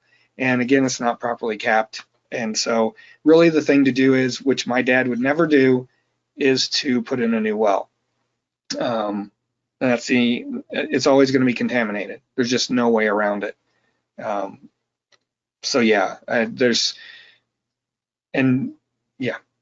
don't know what else to say other than I hate to say drink bottled water because, it's so expensive for something that's so available. If you have a properly constructed well and you've tested it and you know there's nothing in it, many wells test fine and it's great water. It's not taking care of the ones that aren't safe or that aren't properly constructed that gives all wells a bad name. I run into so many people who say, well, I don't drink water out of my well. Well, you ever tested it? No. They have no idea if the water quality is good or bad. They just don't even take the chance, and it's such a waste of money in the end, in my opinion. So this is the well I grew up on in that little building. It's a concrete building, not a old rusty shed, but you can see we had a big flood. This is in 1972, I think. And so this picture is taken from our house.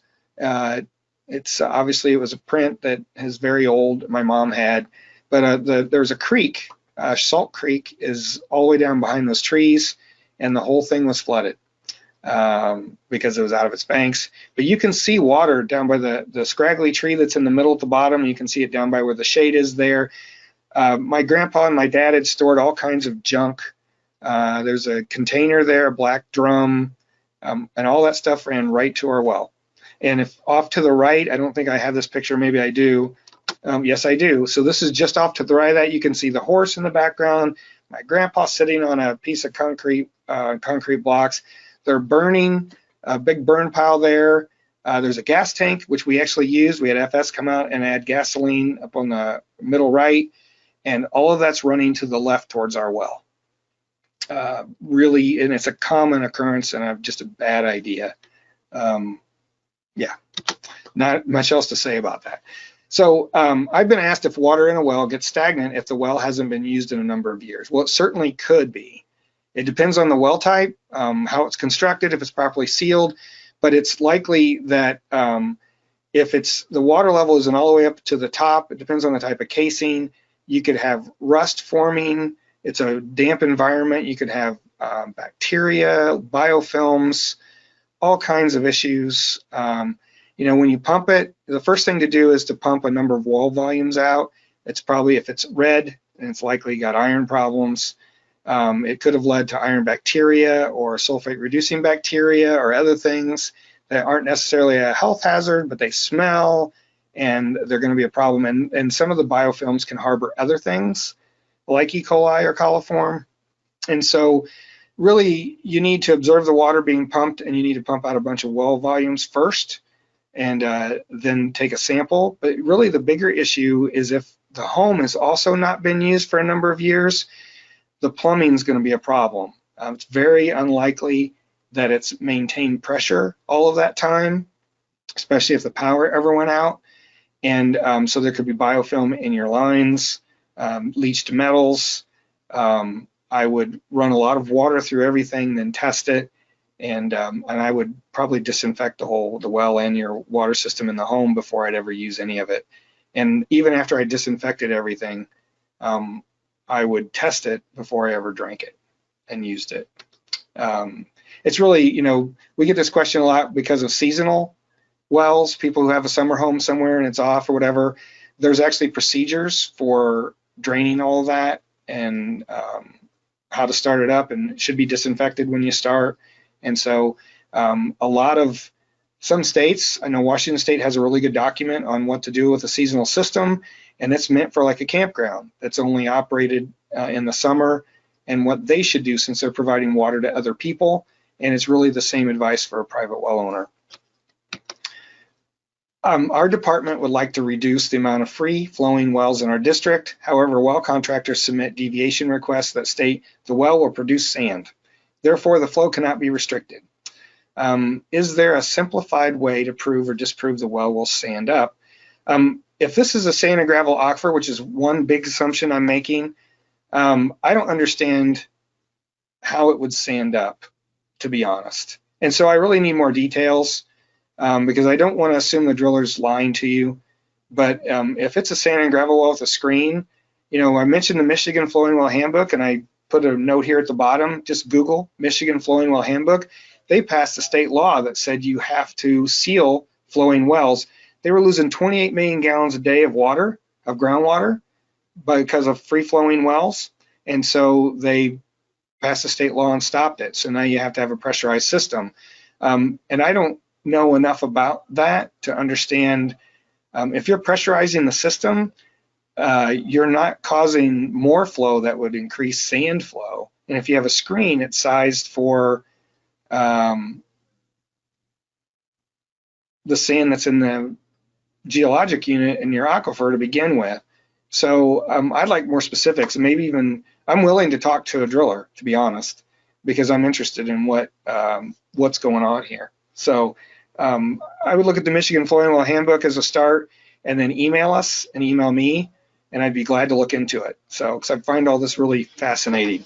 I can't think of a way that you would have sand problems in a well because you pressurized it to prevent it from flowing. Okay. Anything Texas specific would be helpful. We have Texas EH workers who will be on the call today. So if you're not familiar with Texas, they have a Texas Well Owner Network ran by Extension at Texas A&M. They offer courses for well owners. They offer two. One's like an hour and one's a 4 hour. They usually collect samples at those trainings. The person that I deal with is Joel Pigg, and I send people to him, Texas well owners who contact me, make sure they're aware of it. Texas has a great well owner handbook that you can download on their webpage. And they're also a partner on our grant. You know, when we started this, I suggested to RCAP that a few states have a really great well owner program of their own. Penn State, Rhode Island, Virginia. I'm missing a couple, but anyway, and Texas. And so instead of having an RCAP person come into the area and try to start a program, why don't we bring them in as partners and have them and try to expand what they're already doing? And so that's what we did. And so Texas A&M is a partner, their extension is a partner on our grant. And so we provide, our RCAP, I should say, provides a few little resources for them to extend the number of trainings they can do and things like that. And so that's where I'd start, is with Joel. And you know, anything we can do to support you, we also will. Turns out my son and my in-laws all live in Texas. And so I'm actually going down there in 3 weeks. So I'd be glad to support you any way I can. And that's for anyone, honestly. This is their webpage. It's just TWN for Texas Well Owner Network at texasamuniversity.edu. So it's a pretty simple URL. But if you Google Texas Well Owner Network, it should be the first thing that comes up. And they've got a lot of resources on their webpage. Water quality in the home. So someone said, let's talk about issues past the well in homes that affect water quality. Screens on old faucets, water conditioners, other treatment. So certainly many of the things that we talk to people about are not well water quality. You know, that's arsenic or radon or uranium or the plumbing or your brass pipes or brass fittings on your pump can all be issues. But you can have biofilms anywhere. They can be in the well, they can be in your screens. You know, they tell you before you take a sample to unscrew the screen on your faucet and clean it. Sometimes that thing will come out green because there's enough biofilms established there that, you know, you're never going to get a clean sample and you've disrupted it. So it's still going to be hard to get a clean sample, to be honest. But we've heard stories where someone has a dead end line in their house, which is a pipe that goes to nowhere, that doesn't have free flowing water through it. It's stagnant, and biofilms will build up there. And I just talked to a driller in Northern Illinois where they had that happen. They could not figure out how to get rid of these biofilms or this bacteria, this one well, and it took them forever to figure out that's what was going on. And so, you know, there's a bunch of different types of bacteria. Iron bacteria and sulfate reducing bacteria aren't harmful health-wise, but they certainly can harbor other things like E. coli or Legionella. And so, you know, there certainly can be issues. As far as treatment maintenance, I put that here because I work a lot with the Minnesota Department of Health. They're one of the better health departments in the country. They have a lot of resources. They do a lot with well owners. They have 7 regional people that their job is to support well owners around the state. I don't know of any other state that has that much manpower put towards that. It's really impressive. And one of those regional folks, when we first started our class, suggested that we not teach anyone about treatment. And I asked him why, and he said it's because he finds out in the field that more treatment devices that aren't maintained have become the source of contamination. a filter that gets clogged and it's bypassed, all of a sudden it starts growing bacteria in it. It's not doing the job it's supposed to do anymore, all those things. And so the message we give well owners is, if you need treatment, you need to understand what that means. It doesn't mean you buy this one-time thing and you're done with it.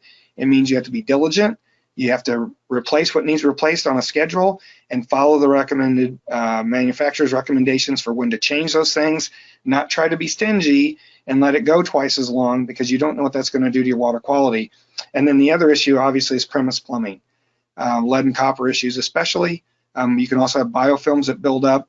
And that's just a growth on the side of the pipe, but they can be in layers. So you might shock chlorinate a system and you still have bacteria. We just had a case where they initially had bacteria count in the low hundreds, and then the next time it was 70, and they did it a third time and it was still 20. And they asked what could be going on and why hasn't it been resolved. And I talked to someone who's more of an expert about that than I am, and we agree that it's likely that they're taking off layers of biofilm and they just haven't got all of it out yet. And so we recommended they disinfect and shock chlorinate a couple more times and see if because it got better each time, but there's still some biofilm there. And so it's a tricky problem. There's not a lot of people that know a lot about it. It's a field that everyone took for granted for many years and just assumed everything was fine. And it's certainly an important issue for everyone to deal with. And hopefully that answered your question. What are the best methods for measuring depth of well and static water level? The best approach is to have a piezometer tube. And the reason I say that's the best approach is because one state, Oregon, requires them in their new well construction. I found this in their Oregon private well handbook. It's awesome because it's a separate opening just to measure the water level. That doesn't mean you have to take the cap off, which we recommend for most folks. If you take the cap off your well, you probably need to disinfect it because you could have introduced bacteria. And it's really best to do that when the well's being installed, but it could be added. You'd have to get a different cap and have one where the piezometer tube can come up through the cap, and that's certainly possible, but there's going to be some expense there. But other than that, we would first recommend you have a professional do it for you to make sure they're disinfecting their equipment and all that stuff. We use electric drop lines or electronic drop lines, which the brand we use is Solence, so I call them Solence. But it's basically it's a wire that goes down. It's battery powered, and when the metal tip hits water, it makes a connection and it beeps. And we can use that to measure the exact water level in a well. And we measure lots of water levels all over the state of Illinois. We also have steel tapes, which is the way we used to do it. These are specially made. We have to order them from a steel company, I think in Pennsylvania. And we have to disinfect those every time. And you can put a weight on the end to measure the well depth. The problem is you have spacers in wells and you have a pump going down in a well and wires. If all that's loose, I myself have stuck 2 steel tapes in a well and had to pay a contractor to come pull the pump. And so it's not a simple thing or something you want to do yourself necessarily. Because in my case, I think it was around $750 or $800 to have them pull the pump to get the tape out and then put the pump back in. And it does require moving the cap. So, but here, so on the right is our Solence device, which is an electronic drop line. That little hole in the middle of that probe at the bottom has a little needle in it, and when that needle hits water, it makes a connection with the probe, and it beeps and a little light goes off. And we use that to measure water levels all over the state. We have a network we've measured since the 50s, so we know what's going on with water levels in our aquifers in Illinois. And this is taken, the picture on the left is taken from Oregon's well owner book, and you can see that the piezometer tube or measuring tube, they call it here, is just part of the lid, and it goes down, it's perforated on the bottom so that water, whatever the water level is going to come up into that little pipe as well. And then it doesn't affect the pump. You don't have to take the cap off of the well, just off the piezometer tube or measuring tube. And yeah, it's an easy way to measure water levels. Sometimes when you don't have water, you don't know if the pump's failed or if the water level has dropped below the pump versus the water levels dropped below the well. And that's a big difference. Many times you put your pump in the well based on what the water level is. So let's say the water levels, in this case, it shows a static water level and your pump's down, let's say it's 20 feet below that. Well, there may be some other water uses in that aquifer nearby or high capacity user that you didn't know about. And now the static water level in your well is lower before you turn your pump on because the overall aquifers dropped a little bit, or maybe it's just dry conditions and the aquifers dropped a little bit. And so all of a sudden your pump's sucking air and won't work.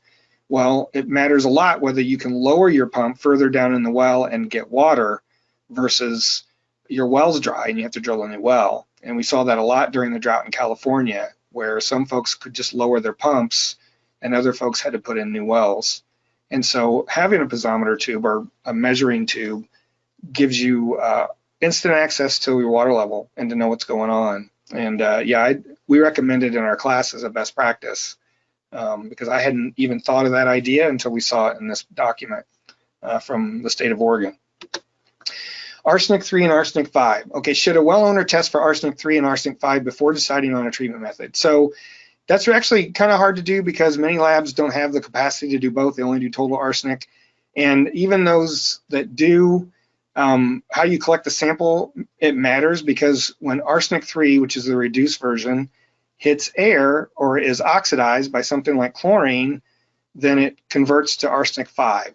So if you haven't completely sealed the bottle and there's a little air in it, or you've done something else when you collect the sample that allows some of that to convert, when you take your sample to the lab, and by the time they analyze it, it could all be arsenic-5, even though you had arsenic-3, some arsenic-3.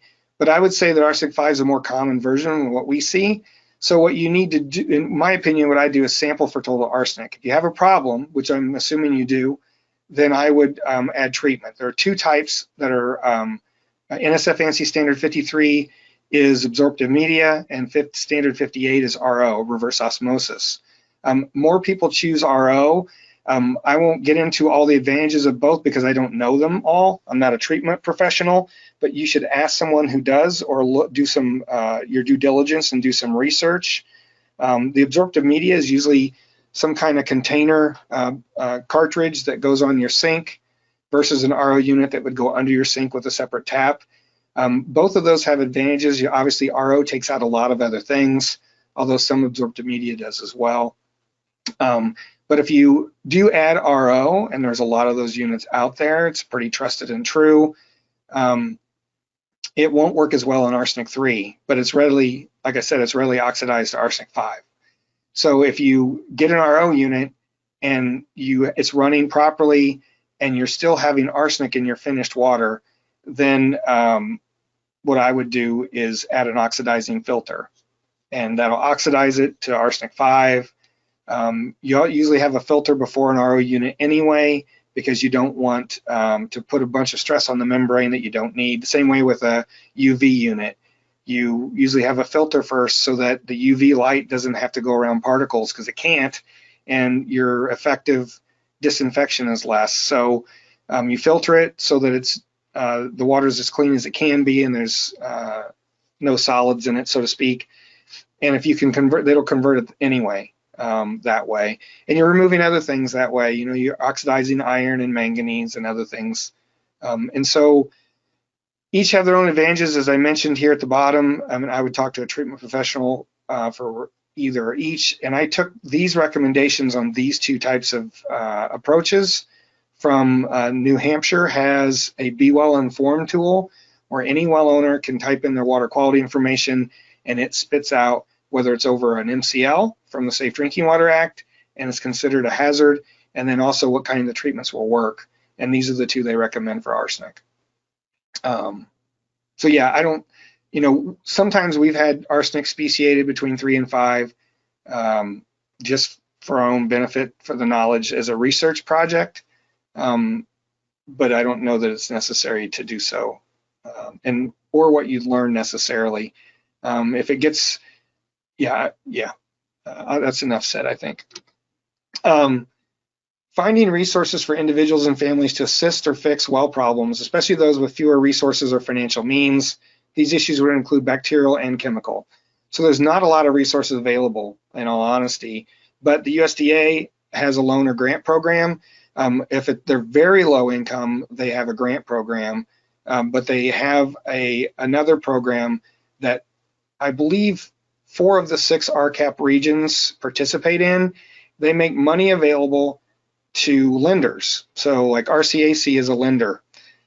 They can provide a very low interest, like 1% loan that's over 20 years, up to $20,000 or $30,000 for a repair or putting in a well. And I think now the new Farm Bill expanded that to septic. We did a funding and financing webinar in, I believe, in February of 2021. That's what I put down anyway. And you can go look at that. We had the guy from USDA on the call.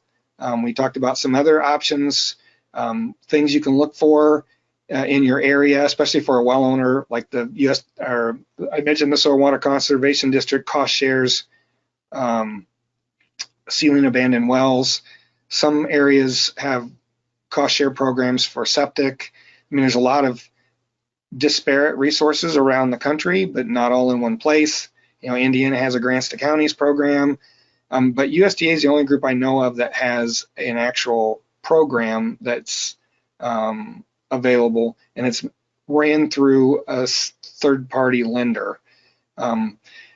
There's also, again, if they're very low income, there's another program that we mentioned on the webinar for folks that they can do any kind of home repair. So they can even get a new roof or a septic or a well or whatever. But there's strict criteria for that, and it's pretty low income. But beyond that, with the funding that we get from US EPA, RCAP has staff that can come out and investigate a well issue. They can do a well assessment, and they've added recently sampling the wells that they're doing the assessments on, not every well, but most of them, and all of that's free to the homeowner or the well owner. And so I can certainly set you up with the RCAP person that's in your region if you just email me, and I can introduce you, and you guys can take it from there. I know, yeah, and you can also contact us. There's one other program, but I know there's a long list of folks in line through the Water Systems Council. They will install wells for folks in real low income that have a real strong need, but they're probably looking at a year or 2 out before that could ever be done. So, but I can get you that information as well. And yeah, that's what we're here for. Grout versus chips. So why do some drillers use grout for a seal and some use chip seal? Well, and it may just be preference, or it may be because the state drilling code. That's the first thing to look at, is the drilling code. Most state drilling codes require a certain type of grout or a certain type of seal for the annulus. Yeah, and every state but 2 have a drilling code that do that. So, I mean, the drilling code outlines everything related to the well, the type of casing you can use, the pipe material, everything else you have to do, if you have to test or not. I would say that grout is typically easier for a driller to get in, to pump in around the annulus than putting bentonite chips. But the Nebraska Department of Health and Human Services did this grout study in 2006, and what they determined is that the best thing to use in every case would be natural bentonite chips, not a slurry that's grout that you pump in, or manufactured pellets, because one, they don't make it down the annulus usually, they just fall apart really easily. But when this came out in 2006, they expected most states to change their drilling code, and no one did. And I know Nebraska did. But what they shown in the study is that under certain types of geologic conditions, liquid grout doesn't stay in the annulus. It gets out in the formation and leaves a void. And so the well's not as protective around the outside of the well as some people might think. And yeah, I just Googled Nebraska grout study, and we had Mr. Christensen, I think was his name, from DHHS, give a talk at our 2017 conference. On our website, you can, under webinars, there's a drop down, and one of them says private well conference. From that, you can get to all the talks from all 3 conferences, and you can find that in the 2017 they're 30-minute presentations. Yeah, there's a lot of good information there. Hardness problem. Our water had a hardness value of 15, which I think is considered very hard above the 4 GPM recommended level. And I'm paraphrasing here. I took some of it out. It was a much longer question. GPM is, well, first of all, hardness is generally dealt with by installing a water softener. However, there's some terms mixed up here, and I don't know for sure where 15 comes from, because it's usually measured as calcium carbonate, and it's usually presented in terms of milligrams per liter. And like, you know, a pretty high hardness in Illinois would be around 350, and with a softener, it gets reduced to below 1 or around 1 milligrams per liter.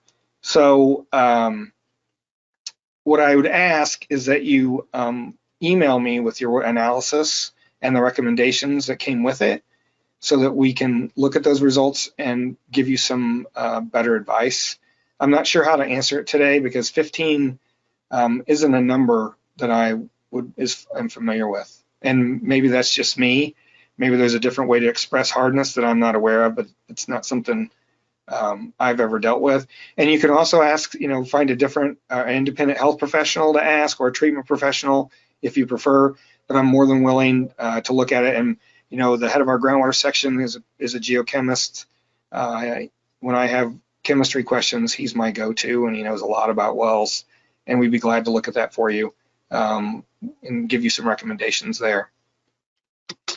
I grew up with a private well, and it was never tested. What should I be worried about as an adult? So one thing, most of the health risks assume a lifetime exposure, right? For arsenic or some of those things, that's where they set the limit, is based on a lifetime of exposure. So it's kind of a good thing, because I grew up on a well that wasn't safe either. And most private well issues, it isn't the long-term contaminant issues that are the problem. Most are a bacterial issue, which is it's at the time you are exposed. And so the ways you can find out a little more information, though, would be to contact the local health department where your well was, or a state department of health or a state water resource agency, and ask if there are any naturally occurring contaminants known to occur in the area. And then there's also maps available a lot of times of natural water quality in a state based on aquifer, but that's usually the major aquifers. So if you didn't have a well that was in a major aquifer, there might not be that data. And then what about your well? What do you know? How deep was it? Is there a well log? Was it in an aquifer? Was it a hand dug well? All those things will lead to a better understanding of what risks you might have had. But if there's not a natural contaminant, if it was right next to a gas station, or there's a lot of possibilities, but none of those things, even any of those sources I mentioned, mean that you were exposed to any of those things. If your well was properly constructed and it's pretty deep, and it was properly grouted, we have wells right out in the middle of a field that don't have pesticides in them because they were properly constructed, and they're getting their water from a unit that's deep enough that the pesticides don't make it down there, right? It's like in where I'm at in Champaign County, there's in some places as much as 100 feet of clay till above the aquifer. It means there's very little recharge to the aquifer on the bad side, but it means nothing gets down there from the surface on the good side. And so all those things matter as far as determining what kind of risk you might have. It seems like if you had some kind of exposure that was really telling or really a problem, I don't know how long it's been since you've been using that water for your drinking water, but it seems like it would have manifested itself by now in most cases. And again, I'm not a health professional, and so I would talk to someone at your local health department or state department of health first about that kind of issue. But the more you can find out, the better. In a rural environment, should a well owner occasionally test for agricultural pesticides or chemicals? Well, it's certainly possible that you can have pesticides, as I just mentioned, but really there's a number of factors that go into assessing that, because it's expensive, and we wouldn't want everyone just to go test for pesticides because they're near a farm field. The well depth, if it's properly constructed, and what the geology is. As I just mentioned, in Champaign County, if you have a well that's in the Mahomet Aquifer, it might be 250 feet deep with a screen, your water's coming from 200 and some odd feet below land surface. And if it's properly protected at the wellhead, then there's no way anything's getting down the annulus around the well, and you should have very little to no risk of having a pesticide problem. So you have to understand your geology and your construction, because all of those things usually are because of a shallow well or a poorly constructed well that makes it vulnerable. Are pesticide herbicide tests expensive? So I just added on to this. I had another slide from before I wanted to include, and so that's this slide. And so it fit because several people asked about pesticides this time. It is really expensive, especially if you don't know what pesticides are being used, because there's so many kinds. And so again, we wouldn't suggest you test for pesticides unless you think there's a reason that your well might have gotten contaminated. I mean, it's up to you if you have the resources and you really want to be safe. Some people, you know, I ran into a person that had $4,000 of treatment equipment under their sink and in their basement, and I asked him what they had in their well, and he goes, well, I don't know. And I said, what do you mean? You didn't sample? No, we just decided to put the stuff in to be safe. Most of us can't do that, right?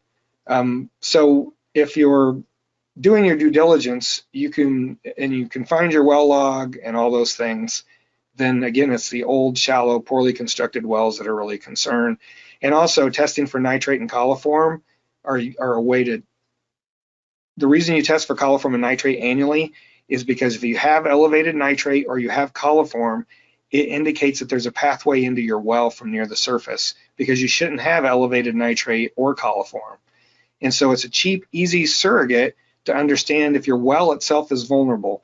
And it's not sampling for nitrate and coliform doesn't mean your well's safe. You should still test for arsenic and lead and all the other things, all the other metals and inorganics, because they can also be a problem in your drinking water. But we tell people to test annually for these things because it indicates that there might be a pathway into your well near the surface. And so that's what I would do, and understand as much about your well as you can. So it's 3 o'clock, but we have a number of questions. You're welcome to stay. I appreciate everyone who's here. I'm going to drop this out and pull this over. Give me 1 second here to make this large enough that everybody can read it and make it full screen. And so, oh, I might have made it too big here. Hang on 1 second. There we go. Okay, does Illinois have a map like New Jersey or data like that available to the public? No, we don't. We don't have a law that says people have to test. We have some idea of water quality because we do a lot of sampling and have over the 100 years of the Water Survey's history. But there is a Water Quality of Illinois document that was made in 1980, and that's the last time that was done.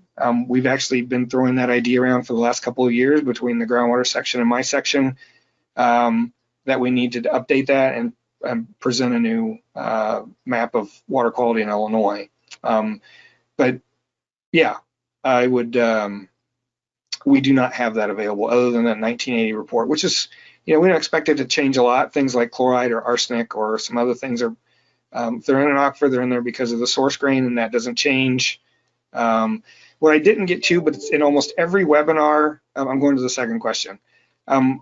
It's almost every webinar, if you go to any of our recordings, is how often should we test our well? We say what you should test for, what approach to take, not only just test for what we tell you, which is for a national audience, but also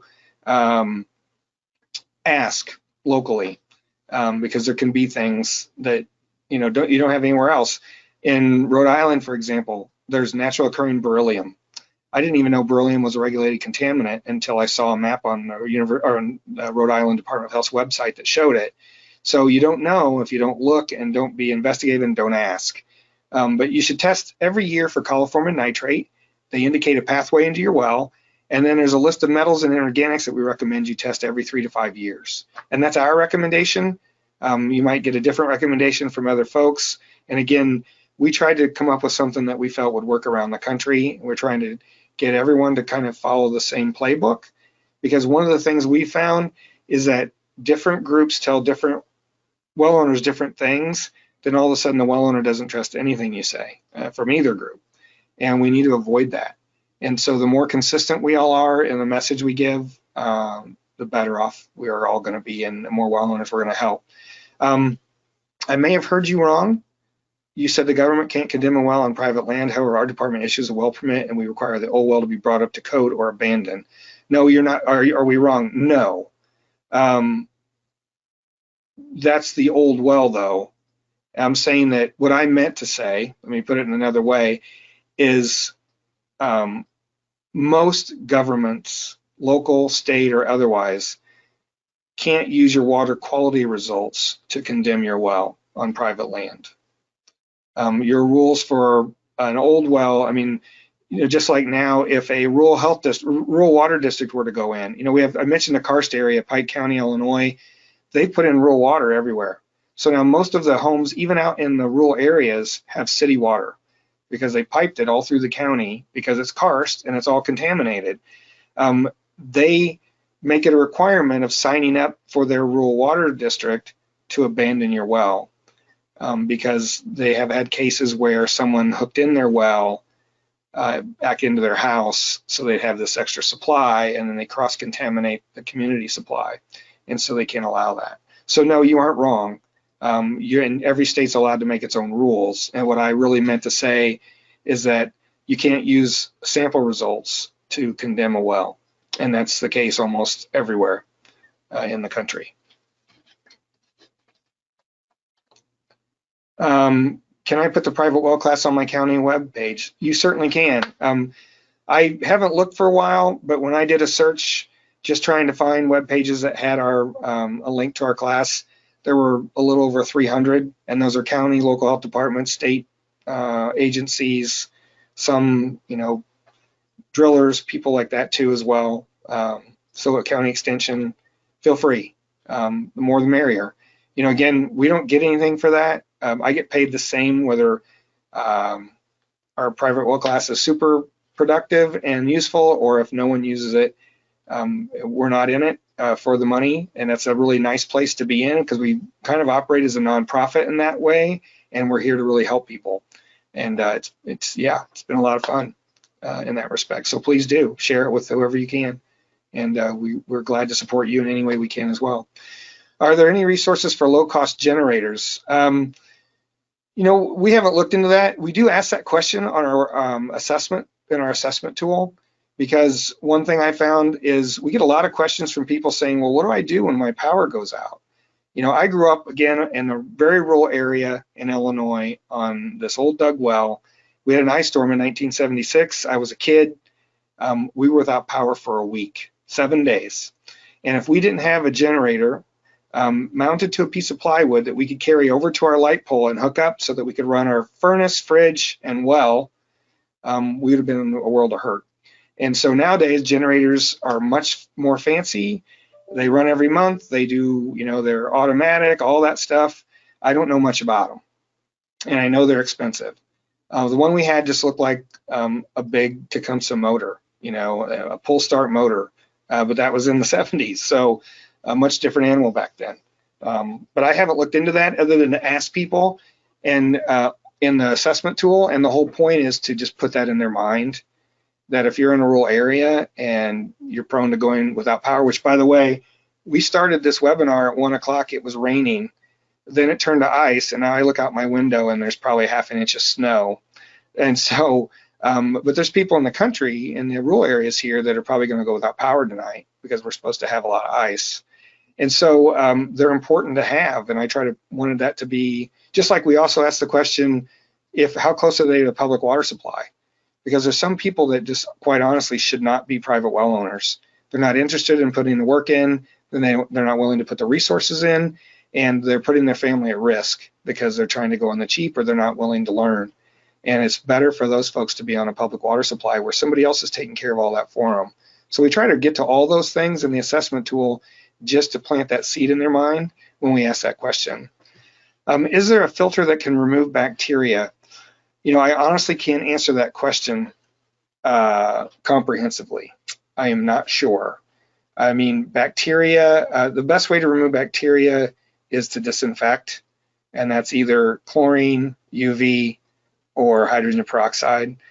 And if you have a continuous problem, like if you're on a spring, we recommend anyone who's using a spring for their water source that they have continuous disinfection. But Whether there's a filter, I'm sure there is. There's oxidizing filters that can use chlorine, so that would likely kill bacteria, but I don't know if that's what they're meant for, because chlorine's also an oxidant as well as a disinfectant. I would talk to a treatment professional if that's the way you want to go. I think they will probably explain to you, the reason I don't know more about that is there's probably a better way to remove bacteria through disinfection, and it probably makes more sense, but I'm not 100% sure of that. So, and if you want to email me, I can talk to some folks. We work some with the Water Quality Association, and those guys could probably tell us as well. Okay, it's 10 after 3. I've kept you longer than I probably should have. I appreciate everyone who's still here and for attending today. Again, you'll get an email in an hour or two that's got my email on it. Feel free to email me with anything else. It may be not right away when I get back to you. I'm going to try to make it home today, but we try to answer everything that we get, or get you to somebody that's closer to where you live that can help you, because the folks in your state are much more likely to understand the situation with your aquifers and your well types and your well construction code and water quality than we are. Unless you're in Illinois, then we probably have a pretty good handle on it. So we a lot of times send people back. We find someone at the state or county or local level that can help you, and then introduce you to that person and move it forward that way. So, all right, thanks again. Thank you, Katie. And when I sign off, we'll all be done here. So thank you. Everyone have a safe rest of your week and weekend.